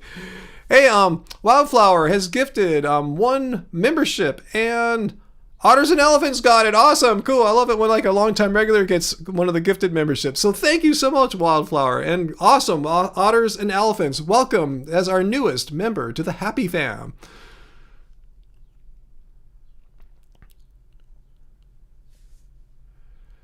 Let's see. VLAMs, shame the game's been marred by so much controversy.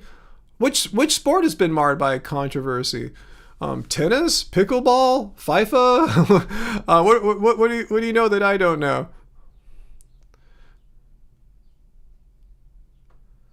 Nikki, you had a half basketball court in the backyard your grandpa put up. That's awesome. Wow, I wish I had a half basketball court in the backyard. That would have been such a sweet treat.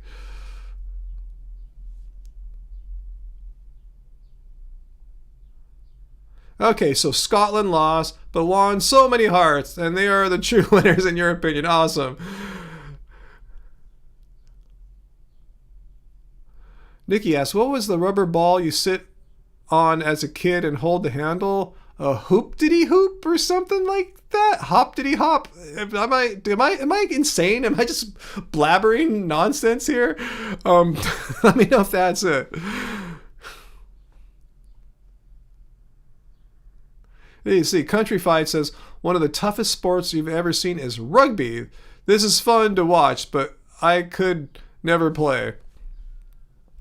Yeah, it looks pretty crazy. Even soccer looks crazy. Uncle, he says, I think you would like straddle ball? What is that? That sounds kind of naughty. Okay, I'm not crazy. It is hoppity hop, right? Okay, thank you, AJ. I didn't know if my mind was lost,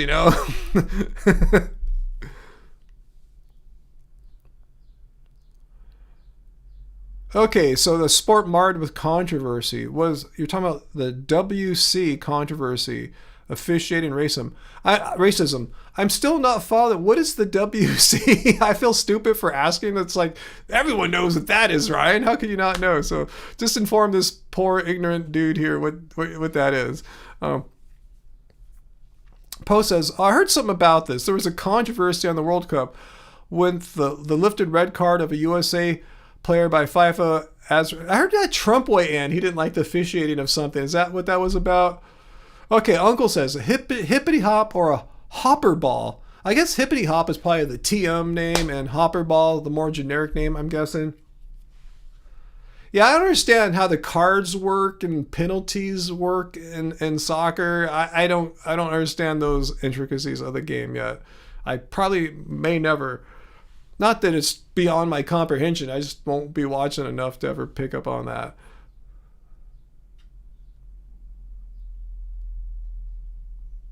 Oh, World Cup. Okay, the WC. Okay. All right. Okay, thanks guys for I didn't pick up on that. You know, the WC, the World Cup. See, I'm so unintimate with FIFA and the World Cup that the WC just went right past me.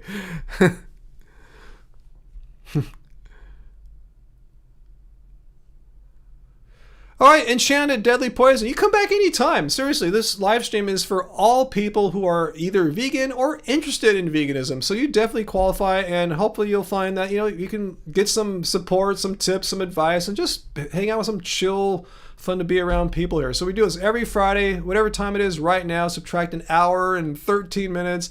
And that's when I do these things. Yeah, WC to me, I'm thinking water closet, which is like the term for like a room with a toilet, but not necessarily like the rest of the bathroom, like a shower or something like that.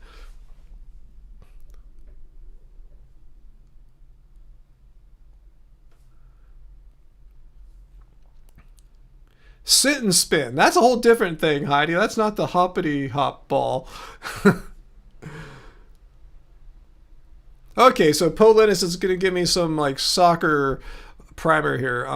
When a player gets a red card, he's sent off and misses the next game. Whoa! But in this case, they allowed him to play the next game. Ooh, I see. Okay.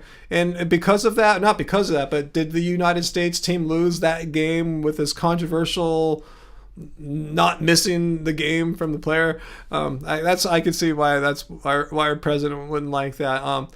Yeah. Just that one game I watched, England and Mexico. I go, man, this is hardcore. I see some of the the replays, and a lot of stuff the referees don't see because the court is so huge, the field's gigantic, the refs can't be everywhere. I see guys getting grabbed and thrown down and nothing called, just grab. You know, it's hardcore. It's, you know, and then when people, like when there's a loose ball and they're going for the ball with their heads, you know, to hit it with their heads on.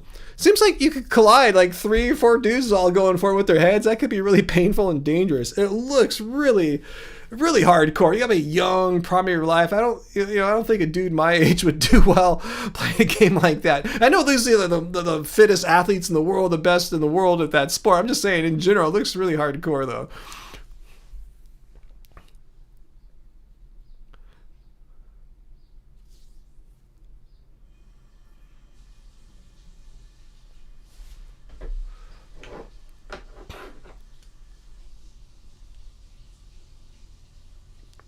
Uh-oh, I hear Angie's going to start a bath. Oh, I got to message her. Did you remember to start the food? Hope she gets it. Because we set a timer out there.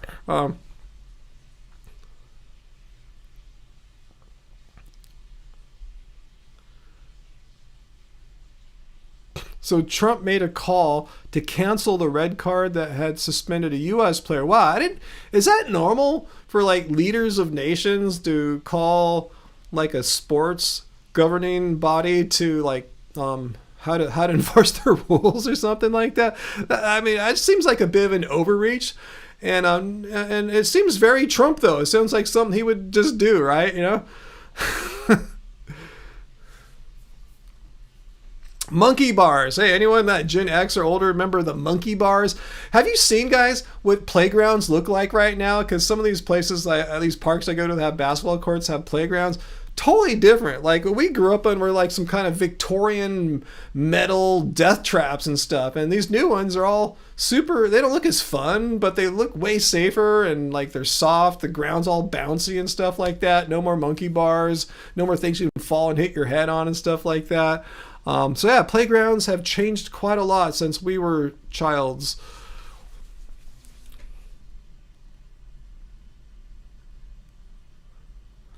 Okay, Fallon Marie says he asked them to review the footage. Well, I guess that's acceptable, I suppose. Still seems a bit of an overreach, but why not? I guess, you can go on your social media as a president or, a famous person and say, hey, that call, have another look at it. Okay, I don't, on that particular thing, I'll give Trump the benefit of the doubt if that's all he did. It's kind of on the edge of what might be acceptable, but yes, I don't think it crossed the line.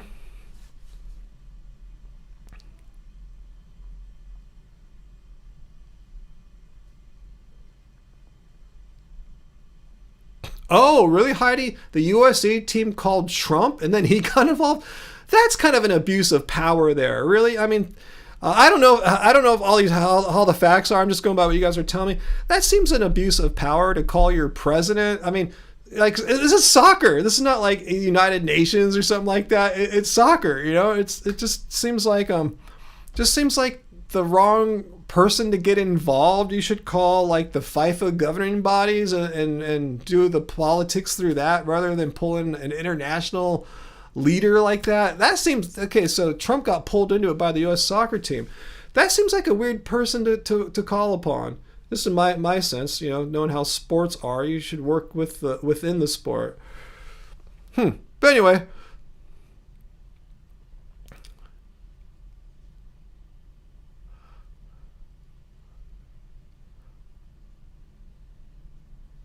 Okay, Allison, so you were born in 98, so a little younger than me, about 20 years younger. You grew up with the metal and wooden playgrounds with wood chips to fall on. It sounds like an intermediary because we didn't have wood chips or the bouncy rubber surfaces. We just had concrete and asphalt. So it sounds like the wood chips were like the middle ground between the old era and the current era. Country Fried Vegan, do I believe that's all he actually said? I don't know. I haven't researched this at all. I just seen a couple headlines that I don't click because it doesn't concern me. I don't care.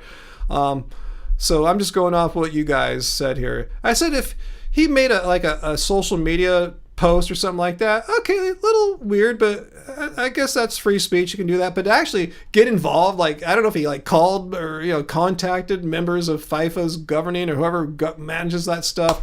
That seems to be a bit an abuse of power there. You can have every country's leaders calling and complaining, and you have to keep rule enforcement independent. It has to be its own governing body. It doesn't take pressure from leaders and stuff like that for it to be truly fair. Or else the bigger countries with more pressure would get better calls for them. I know this from basketball. You want the officiating to be as objective and fair as possible. It's best for the sport. It's best for the fans. It's best for the players. It's best for everyone if the officiating is just spot on correct and not biased.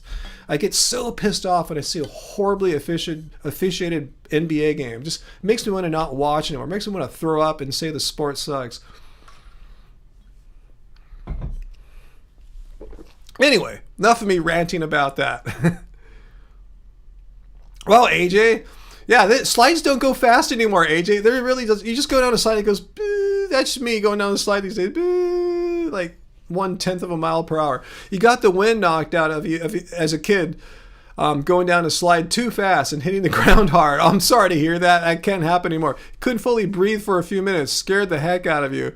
You're probably like 6. Well, yeah, kids are never going to have that happen to them again because unless they find an old school playground. I don't know if they've all been replaced yet in the United States, but out here, yeah, all the new ones I'm seeing, these little slides where it just goes, doo.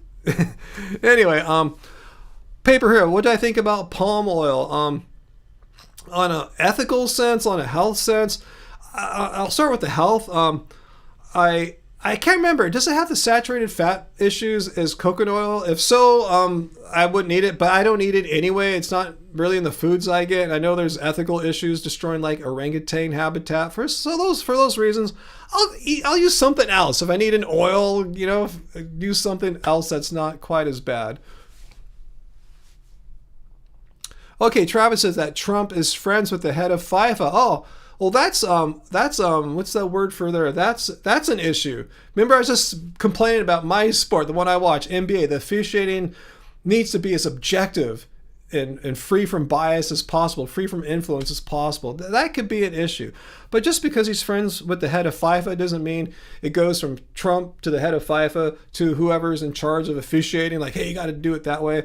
But anyway, that is awkward. And yeah, I believe no one, president, a CEO, or a fan, or a team owner, or a player should be able to influence officiating, either as it's happening live or after the fact, like how they review things, like, after the game's over. It should be as truthful as possible. They should look at the replay, wind it back and forth 100 times if you have to. Get it right, but don't be making officiating calls based on like politics or trying to please anyone. It could be fans, team owners, whatever. No one should be able to influence that. For sport, you guys know what I mean. If you saw bad officiating, you wouldn't watch it anymore, right? If you saw FIFA calls or any sport, you saw the officiating was just objectively just downright wrong, you would say, all right, they took all the fun out of it anymore. It's rigged, I'm going to just go watch something fake, So anyway.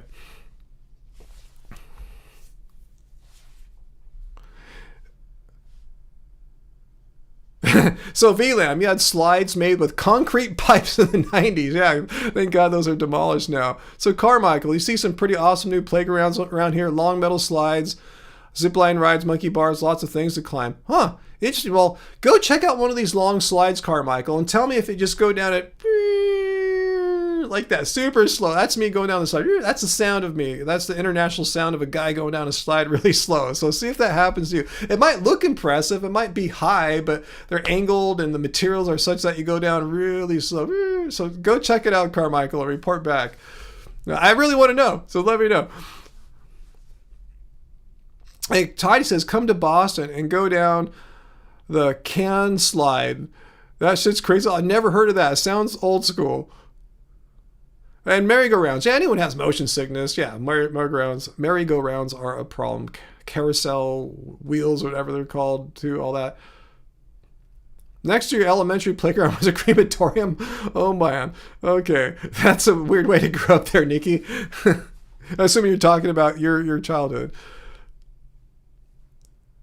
Okay, Allison, you got a little bit of experience with the upgraded playgrounds. One thing is that they're all metal and plastic. The metal gets hot in the sun, completely unusable. Yeah, totally. AJ, back in your day, swings and playgrounds had just dirt or gravel. Yep, me too. Dirt, gravel, or asphalt, concrete. Those metal ones take the skin off the back of your legs.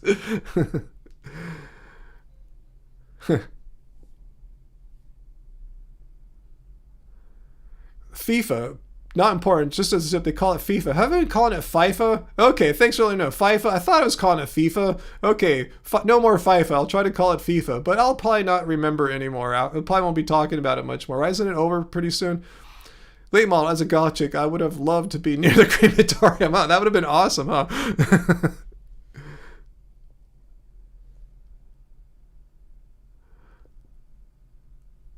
Uncle, sandbox.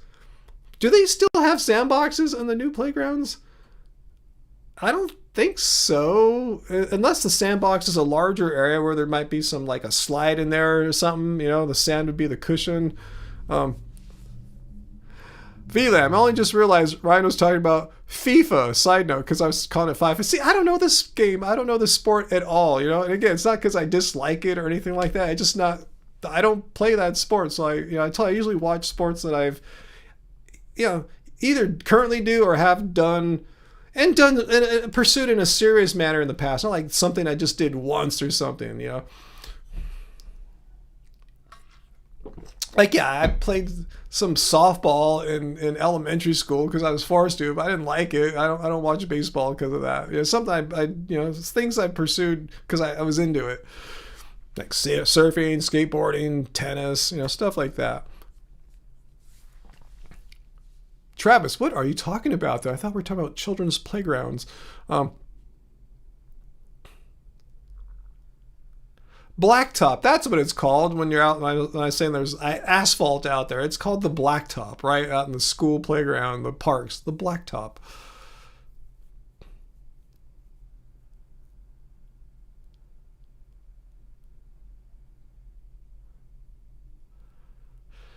Tap rooms, late model. Is that like a bar? Like one of your local bars has a huge sandbox for the kids? I guess that's cool. Keep the kids safe away from the bar stuff.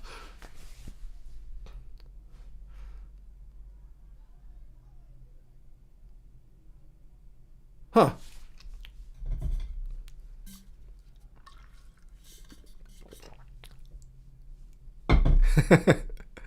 I didn't never like softball. I sucked at it, just not good. I had guys, I guess they played little league baseball, so they're always hitting the ball real far, getting on base and everything, and I swing and miss the ball, so I just didn't like it. So it wasn't my sport. Yeah, surfing. I forgot. Did I mention surfing and skateboarding too? Yeah, Travis. Same thing with surfing, Ryan. Less friction, more speed. Also works with playground slides. Nothing weird. Yeah, surfing's fun. It's sad though. It's gotten so crowded, and the oceans are of dubious cleanliness. There's like been a lot of the beaches in our area in Southern California were closed over the holiday weekend due to sewage spills. And after it rains, anytime they don't close the beaches down, but there's high bacteria. You shouldn't go in even though they don't close it down. It just there's a lot of issues. And surfing always what freaked me out about surfing is at any time a board can hit your head and knock you out, and then you're in the water. That's a something to consider, how much risk you want there. Like, if you fall down on a tennis court or basketball court, yeah, you can get hurt, but you're not going to drown. Not to say I won't ever surf again, but it's something to consider.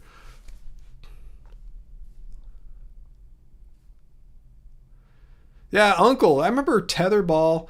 I kind of remember Foursquare. Yeah, I think I remember that too. But yeah, gosh, I forgot about those things. Particularly Foursquare, but I definitely remember tetherball.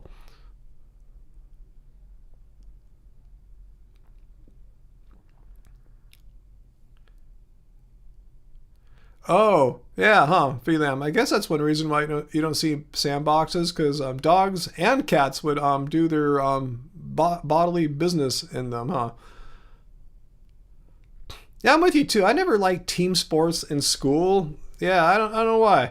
Yeah, I was same kind of vibe there as you. Okay, late model. Tap rooms are usually just beer. Okay, I just didn't know. I thought it was more beer than like cocktails or wine or something like that. I had a beer vibe when you said that. No hard stuff, and different food trucks with a big outdoor scene and feral children. I thought you were going to say feral chicken for a second. Because some places have feral chickens, like say in the Hawaiian Islands. There's feral chickens everywhere for the most part. Carmichael, oh, you always picked last for the team in gym class. I probably was for softball, and earlier than that for basketball. Yeah, Uncle, Long Beach, all through SoCal had high bacteria in the waters here due to some kind of sewage situation. So yeah, yeah, we've screwed up the oceans in many ways. Allison says, it has been shown that kids having a certain level to access danger helps them learn about their limits and to be responsible. Huh. That sounds plausible. I haven't looked at that research, but it sounds plausible. I don't know. How much of it has to be on the playground, though? It sounds like they're exposed to dangers even without playgrounds, but I don't know. Dodgeball. I definitely remember dodgeball, Uncle. That was kind of fun. It's always fun to throw the ball at someone and try to hit them.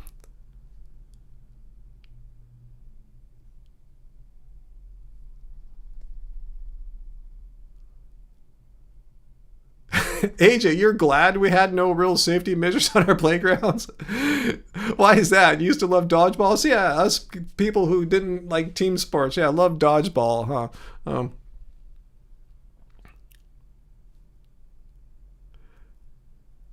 Let's see. I saw the thumbnails for those, Giovanni. I didn't click it yet. Ryan, did you see the new I'm sorry, the vegans versus meat eaters lifting video? Vegans won that challenge. I know what the comments are saying. Hey, this is fake. This is all set up. They paid those meat eaters to lose or something like that, right? Um,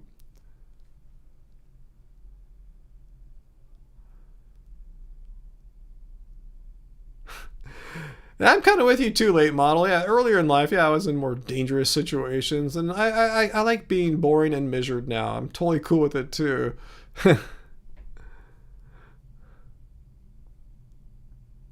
See, I see dodgeball was a favorite, huh? Who didn't like dodgeball? That was just kind of fun.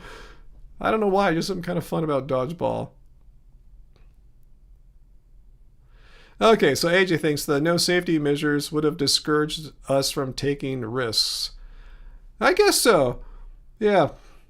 I don't know. I'm not sure how much that all affected me or not, but yeah, I guess so. Yeah, I guess kids now they're not taking risks on the playground, and they're glued to like phones and stuff. So it's a total different way of growing up. Not to say we're better because of that, but I'm just saying it's totally different. That's cool, Aaron Kinney. You're raised in between the dangerous playgrounds of yesteryear and the safer ones of today.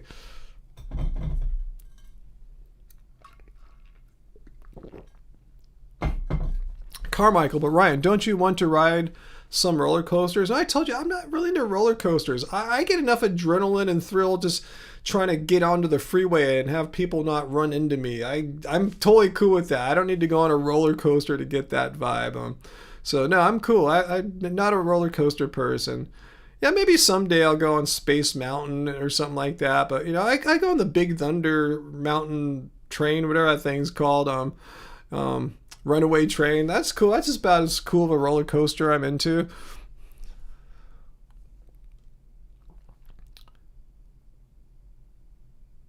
I heard about this parasite thing, Lee. So yeah, the sewage is probably why they're having that parasite outbreak in the East and Midwest. Apparently it's from some feces. I heard that. Yeah, I heard the best way to combat that if it gets on produce, apparently, is to put in the fridge. Whatever the bacteria, they're living things. They don't do well in the cold. So if you keep it in the fridge like for at least like overnight, I heard that's one way to like kind of purify your food by just killing the nasty stuff in the cold.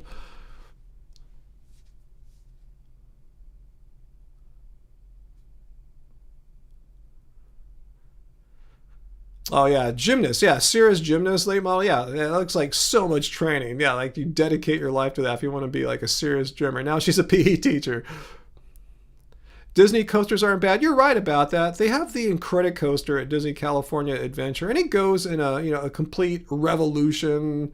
Some pretty hardcore cornering. So yeah, not my style. I like more chill roller coasters. Like I said, Big Thunder Mountain Railroad. Totally cool with that. You know, and it's cute. It's fun. But don't I want to go skydiving?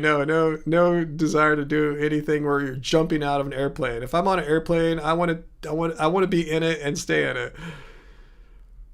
What's that Uncle Freeway Demolition Derby? I know it's crazy enough just driving on the freeway until I get enough adrenaline and emotion on the just driving on the freeway. So I don't need. So once I've done driving on the freeway with all that, when I'm at Disneyland, I want to chill. I don't want any more like hardcore central nervous system stimulation. I want to try to relax if I can. I don't need to go revolve around upside down or anything like that. Um, but if you want it, if you like that stuff, you like that adrenaline thrill, go for it. I'm an old dude, and I don't need that. I'm cool. Okay, AJ says, cook it. Cook produce or freeze it. Okay, it seems like the cooking, the high temperature would do it too. Just don't eat it raw, right? Once again, more reason why not to be a raw vegan, right? More risk of these bacteria that get on our food. Bacteria that shouldn't be there. Uh-oh. Doom scrolling late mom. No, don't do that. Don't do that to yourself.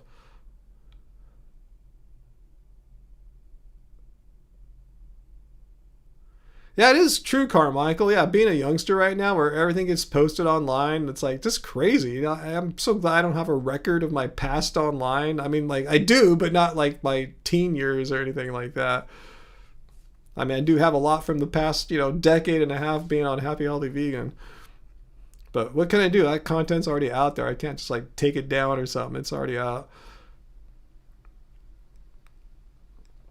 Nikki, you still don't get why so many people freaked out about the B12 video. Because there's the book by the author they mentioned. Let me see her name again. I'm sorry, I'm going to come over here. Crap. Let's see. Anthea Hayes. She made a book about B12, and I checked into who she is. She's not like a credentialed expert, she's not like a dietitian, an academic researcher, or an academic, anything. She's like a independent like author, like not a scientist or anything like that, not on a board of like, a health company, or not like in a health company, like like American Dietetics Association or something like that. So anyway, she made a book, and it's not reviewed. It was apparently published independently, so it didn't have to necessarily go through some hardcore editorial process to get everything right and fact checked. Anyway, it caught on. A lot of raw vegan types, the ones that like things pure and natural, and ones who are more amenable to promises of a conspiracy theory at play or something like that. Big vitamin and all this stuff is making all this bad science so they get rich. It caught on with people who like that kind of stuff.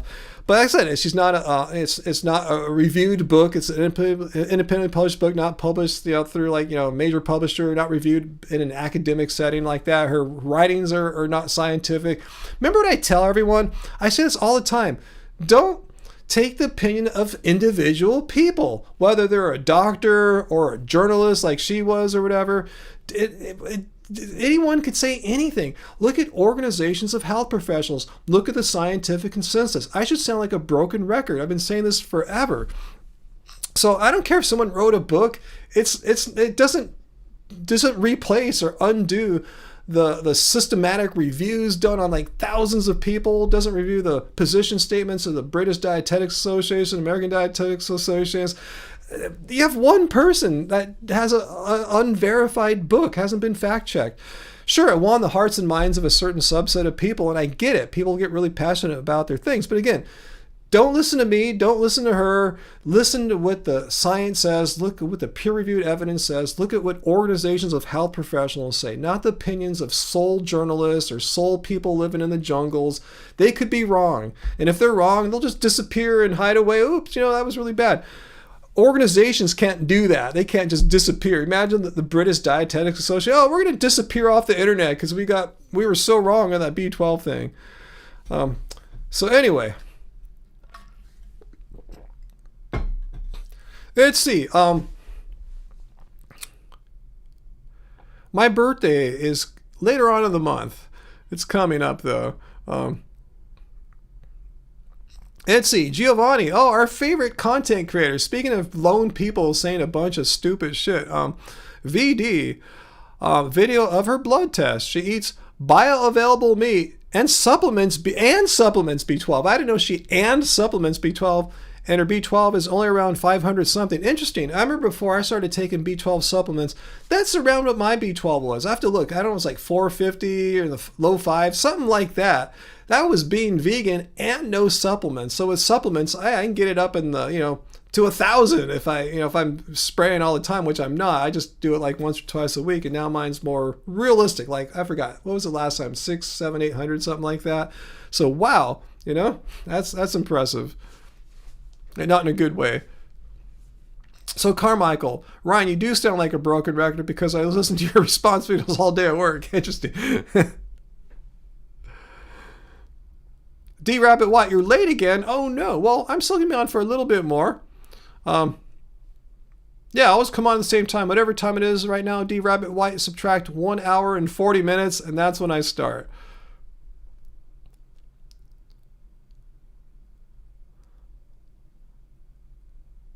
Let's see, AJ, you were a B12 deficient pre-vegan to the point you felt really ill. Yeah, many people are.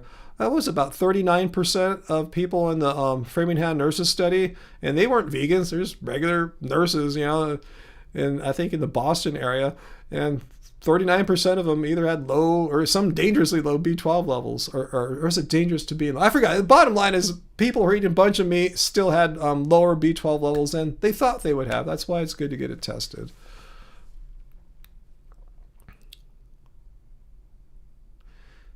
AJ too, you watched a 1981 video. Yeah, they have those on YouTube, huh? Yeah, people don't have phones. It's funny when you see videos from the not so distant past. you see people in the 90s, they kind of look like us a little bit, you know, act like us, doing things we do, but no one carried a phone really, you know, except for a rare handful of people. Carmichael, do I eat dark chocolate? I typically don't eat much chocolate. Sometimes Angie will share some of hers with me. It's all vegan, whatever it is. I assume it's darker, but yeah, I just don't eat much. You know, it's just not the healthiest thing if you're trying to avoid like oils. You know, I'm not like anti-oil vegan. I'm talking about like high saturated fat oil. I'm a high saturated fat oil. I'm against that vegan. I'm a vegan who's against high saturated fat oils. Lightning, you said you dated a guy who owned a pager store. You thought he was super cool. That was like the highest tech in the world back in like the 90s. Like, wow, you got a pager or cell phone? Like, whoa, you're like Bill Gates or whatever. Aaron Kearney, you were also B12 deficient. Yeah, the 90s, huh? 90s, late model. I agree. The 90s were something.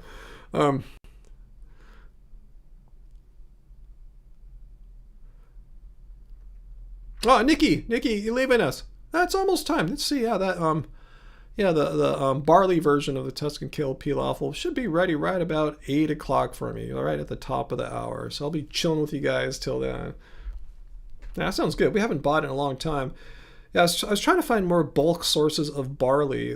One thing that's trippy about barley, I thought I may be able to find like a big bag of barley. It was kind of hard to find, but I saw this deal on Amazon of getting 3 decent-sized bags of Bob's Red Mill barley. It was the cheapest price per ounce or whatever I could find. I'll grab some of that, get stocked up on barley.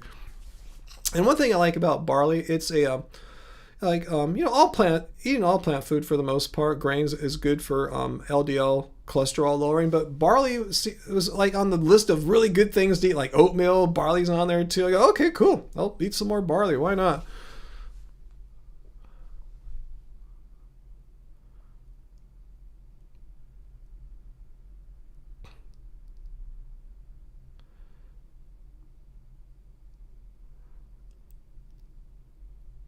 Let's see. I thought you were talking about vegan zombie. You said with the vegan zombie boys or D-Rab. I got confused there for a second. Yeah, barley is good, huh? Yeah, it's something that we hadn't really been eating much around here, Uncle, all these years. You know, it's super rare. Usually, if I ate it, be in a recipe I got, you know, at a restaurant or something like that. But even then, I probably would not like gravitate towards the barley dish. But as soon as we started ordering some here for us, like, oh, delicious. Let's just like add this into some meals. Let's like have that, you know, be the new TKP of sorts. We still make Tuscan Kale Pilaf the old school way with rice, with wild rice mix. But yeah, it's fun to do it with a barley twist to it too. Yeah, bulgur wheat. See, there's all these like great foods as someone who eats plants. I haven't really gone too hard, you know, in exploring yet. So, yeah, bulgur is something I haven't done much with. So yeah, it's like people say, but it's so limiting being vegan. Like, are you kidding? I've been vegan for 16 years and I'm just kind of getting into barley now, you know? So there's always something else to eat, you know? Bulgur wheat's still out there. Yeah, farro is something that we eat sometimes. I like how Trader Joe's has farro there typically. But yeah, farro's a grain I rarely get to, but I remember enjoying it. So there's so many foods to enjoy as a vegan. It's not like when you're a meat eater, like how many animals do people eat? You know, typically there's just like, 3 animals people eat, 3 or 4, you know, it's like, you know, the same stuff over and over and over again. But there's so many different grains you can eat. There's so many different legumes you can eat. And meat eaters are typically eating this stuff too, but they don't really care as much about that's the plants, right? They just care about the animal bits. How do I make barley? Just like I would the rice. Yeah, I put in the put it into the Instapot, just like I do the Tuscan Kale Pilaf.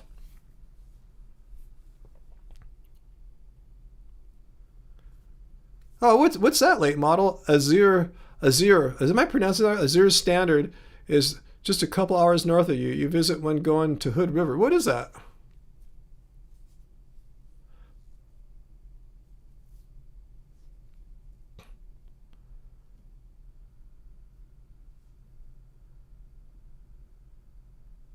Yeah, sorghum too. There's another grain that we don't get around to too often. But yeah, remember Angie's made it sometimes and it's delicious. It's just when I like it. So we get used to buying the same thing over and over again. But now we've added barley to our thing. But yeah, we got to get a few more of those into our regular rotation as well. D-Rabbit, you love barley. You put it in every stew, chili, and soup. It adds an extra texture. That's what I'm finding too. Yeah, barley is nice. Good way to put it. What's that? Tad Otto? Remember riding around in the truck with your brothers and your dad in the mid-90s, and he would get a page like on his pager and pull up to a payphone and he would struggle between two pairs of glasses. Yeah, that doesn't happen anymore, to see the little numbers. Let's see, late model, when I'm adding the barley to the TKP, we're swapping out the wild rice mix completely and just put in, I think, yeah, before we'd put in 2 cups of wild rice blend, and now I'm putting in 2 cups of barley. And that seems to just be fine. Also, one thing I'm doing differently too is when it's done, you know, you can, on an Instapot, there's that little lever switch up top that you hit to let the steam out of. Write a recipe for the barley just to let it set in there like 10 minutes, just natural, whatever, decompressing or whatever's going on in there, and then flip the switch, or wait longer if you want. But yeah, don't just immediately hit it. That's probably, that tip would probably be applicable to TKP as well. But yeah, it's pretty much the same amount of time, 20 minutes either way for TKP. Yeah, the way I've been doing it is 21 minutes for TKP and barley 20, but I'm sure I could do 20 or 21 for either. Okay, Azure is a bulk grains manufacturer and distributor, and they have a little health food store cafe that sells some bulk Azure grains and legumes. Ah, perfect for you. Yeah, buying all the bulk. They're amazing. Their cafe makes your favorite vegan Reuben sandwich ever. That sounds delish. Damn, so tasty. Oh, I'm glad I got some nice grains Instapotting right now. DGM, have I approached Well Your World? Just a little bit when I made the Are They Still Vegan video a few years back, as Late Model was tipping me off to. They seem like fine people. Just, yeah, it wasn't the kind of content that I'm naturally like watching, you know. I already have an amazingly talented and beautiful vegan chef living right here, so I'm not really watching people making vegan food all that often. It's not really an issue. We got it going on here. As far as vegan health, yeah, I know vegan diets are healthy. I try to live a healthy vegan lifestyle. So I not to say I know it all. I definitely don't. But I think the amount of info that would add to what I already have wouldn't be a lot. I'm guessing. I'm saying I don't know if it'd be the wisest investment of my time, considering I'm already vegan, already eating decently healthy, already eating delicious foods, great recipes. And I'm sure, that they have great ones too. I'm just saying I have good ones here in this house as well. I'm lucky. You don't have an Instapot, Carmichael. You're going to need one to try your recipes. Let me think. I think you don't have to let me look in the book here if the Instapot is required or not.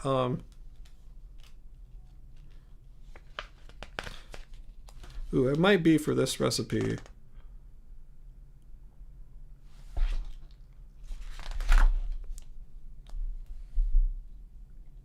Yeah, it does need the yeah, she says you can use a pressure cooker or an Instapot. So, if you have a pressure cooker, you're good too. I mean, I tell you, they're a good investment. I'm not in the pockets of big Instapot or anything like that.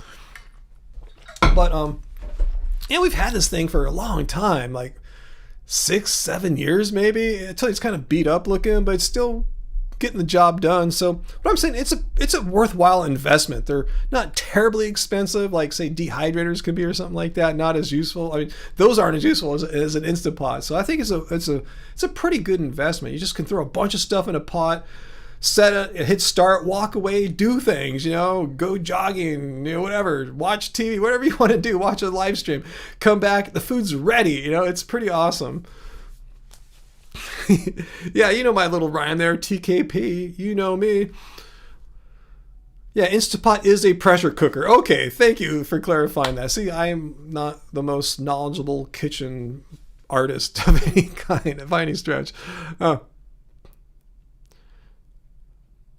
Okay, Wally World tries to make it super easy. Cool. Yeah, I think that's the whole point of the Happy Healthy Vegan Cookbook too, is to try to make it easy. To not impressive recipes to like make people go, wow, it's so amazing. It's like a Michelin star restaurant or something like that. No, just simple, easy foods that you can make practically, because we know what it's like. You're busy, we're busy, and I don't have time to spend like an hour and a half preparing a meal. I'm gonna try to do it in half an hour if you can. So that's what our Angie's recipes are typically like: 1 or 2 pots and you're done.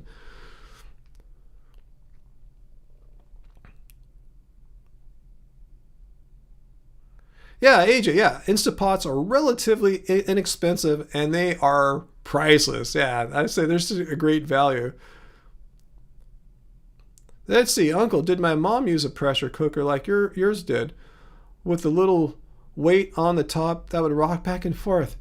Huh, that's a good question. If I can remember, I'll ask her if she ever used pressure cookers. She might have. Huh, I don't know. Heidi asks, is an Instapot a crock pot? I'm horrible with kitchen technology, but I'm going to say no. Let's see if anyone else can back me up there.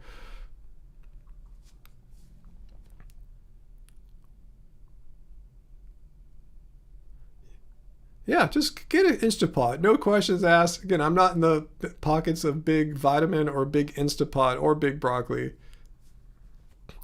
But Lisa, yeah, you don't need an Instapot for anything. You totally don't need one. But they're really cool because right now, Angie's in the bathtub. I heard her draw the bath. But before that, she hit start on the Instapot, so she's doing something.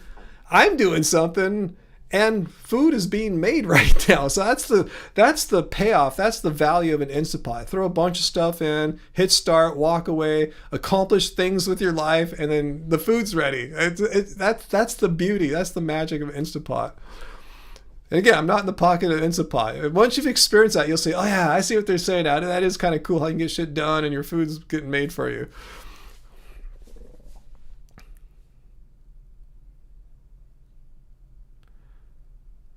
Yeah, the Instapot can save on time and space compared to some of the bigger rice and pressure cookers we have. We have some rice cookers. We try to get smaller and smaller ones because there's just 2 of us here. The first one was something my mom gave us for like a giant family, it seemed. Too big for our tiny kitchen.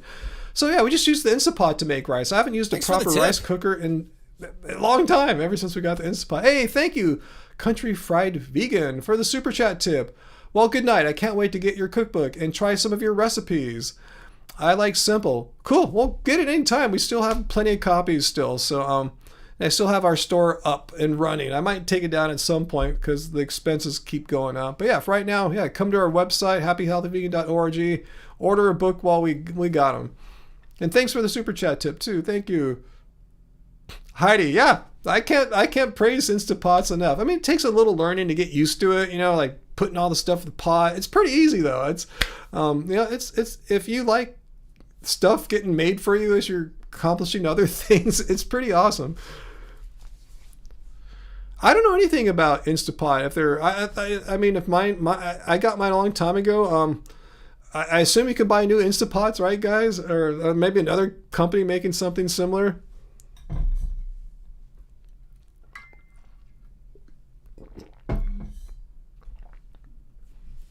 Yeah, Vitamixes are much more of an investment, meaning they're much more expensive. And depending on your needs, what kind of food you make, it's either a luxury you don't need or something that's completely worth every penny of it. Or you could be somewhere in between.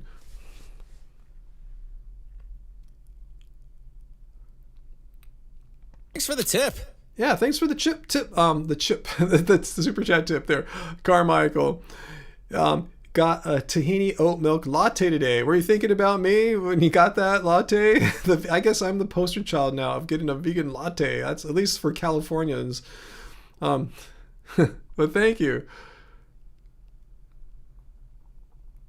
Yeah, but Amazon, that's where we got our Instapot. I think that's where 99% of people buy their Instapot. So yeah, I'd say if you're not sure if they're around, just take a look. If Amazon's got it, they're around. Does my Instapot have a bean and chili setting? There's a few settings on the front and I never look at them. I just hit pressure cook, how many minutes, and hit start. But there is a setting to saute, which I just learned about this year because often before we start the what are we making tonight? The barley version of the TKP. we'll saute mushrooms in there. Just, there's a saute setting. Just hit saute, put some water or some olive oil or whatever you want, and it'll saute it for you. And then you just can leave them in there. Then you put the rest of the barley and the vegetables in there. It's really cool. I didn't know there was a saute setting.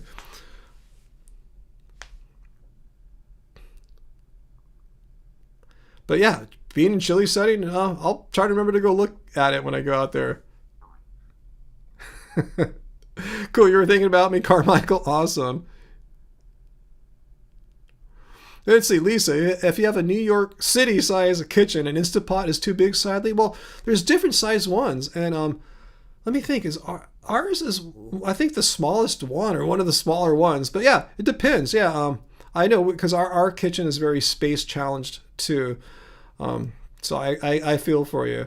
I don't know how big yours is compared to mine, but yeah, space is an issue. And I believe it's been a while since I bought it, but I believe they have different sized ones. And ours is, yeah, pretty economically sized. So much so, we never pull out the giant rice cooker that it replaced. It's like a rice cooker plus for us. It does what the rice cooker did, plus a bunch of other stuff. We also got rid of a steam cooker thing too, because the Instant Pot is kind of, does it now. Uncle, a friend gave you an Instant Pot a few years ago and swore by it. You still haven't taken it out of the box yet? Uncle, you must go and get it out of the box tonight or tomorrow. Don't forget you have an Instant Pot, and try to make the Tuscan kale peel off in there. Seriously, you just do it. That's how we roll here. You'll see the magic of it. Okay, AJ, yeah, yours does not have a bean setting. You don't think, like me. I'm going to go look. I go, wow, there's been a bean setting on it the whole time. But yeah, you use the saute function often. Yeah, we use it very often now too. Soy latte. Oh my God, it's time. It's 8 o'clock, guys. Yeah, you would love it, Uncle. Seriously, try it out. If you don't like it, let me know and give it to us, because ours is beat up. As long as it ain't too big, if it's the same size as ours, I'll take it off your hands. But I want you to use it, Uncle. I'll just take it off your hands as a last resort, But no, enjoy and experience Instant Pot magic. So yeah, 8 o'clock, guys. Gee, time flew fast tonight. So thank you, guys. I appreciate once again you guys being here with me on Fridays to be cool partners with me through life, and it really helps me out a lot. Seriously, it really does. I can't thank you enough. Oh, VLAM. I think I know which restaurant you're talking about. Is it like a dude from like Gibraltar that makes Indian food? If so, yeah, he runs this place. We've been to Wild Chive. They have it's all vegan there. In the morning, it's a coffee and brunch place, and from 3 o'clock on, it's like another guy comes in and it becomes like this Indian world cuisine place. We've been wanting to go there. So if that's the same place I'm thinking of, yeah, we want to go and check it out. And Uncle, yes, we don't have a microwave. Not because I think microwaves are evil and they're going to make me grow a third brain or something like that. Just, there's no space. I had to choose what's going to fit in our kitchen. And all right, no microwave, Sometimes I wish I could warm stuff up, but whatever. I'm getting by without a microwave. So yeah, Instant Pot for us way more essential than a microwave. So it shows you, Uncle, how important these Instant Pots are for us. But anyway, guys, yeah, thanks so much, guys. Thanks for being here with me on my weekly Friday live streams. I really, truly, truly appreciate it. Right, 100% sincere when I say that. And I want to thank all the super chat tip people, including AJ, Dr. Chain, Country Fried Vegan, and Carmichael. You got a tahini. Oh, he told me you got the tahini oat milk latte. He thought of me because you're listening to my old videos all day. So thanks, guys. So once again, not sure exactly how next week's going to go down. Will I make a new video and a bunch of people get pissed off because I'm recommending you do what the scientific consensus says? Or will I do a midweek live stream or not? I'm not sure how it's all going to go down, but I'll be back next Friday with another live stream. And I'm really looking forward to spending some time again with you guys. My weekly just touching base with you guys, and my just getting grounded with some just people who are just awesome. And speaking of being awesome, thank you, Uncle, for moderating or being here as my moderator backup in case we have some, bad people trying to disrupt our chill vibes here, guys. So, yeah, that's it. So I will see you guys next week. Remember, don't suck being vegan, and you guys rock. All right, bye, guys. Thank you.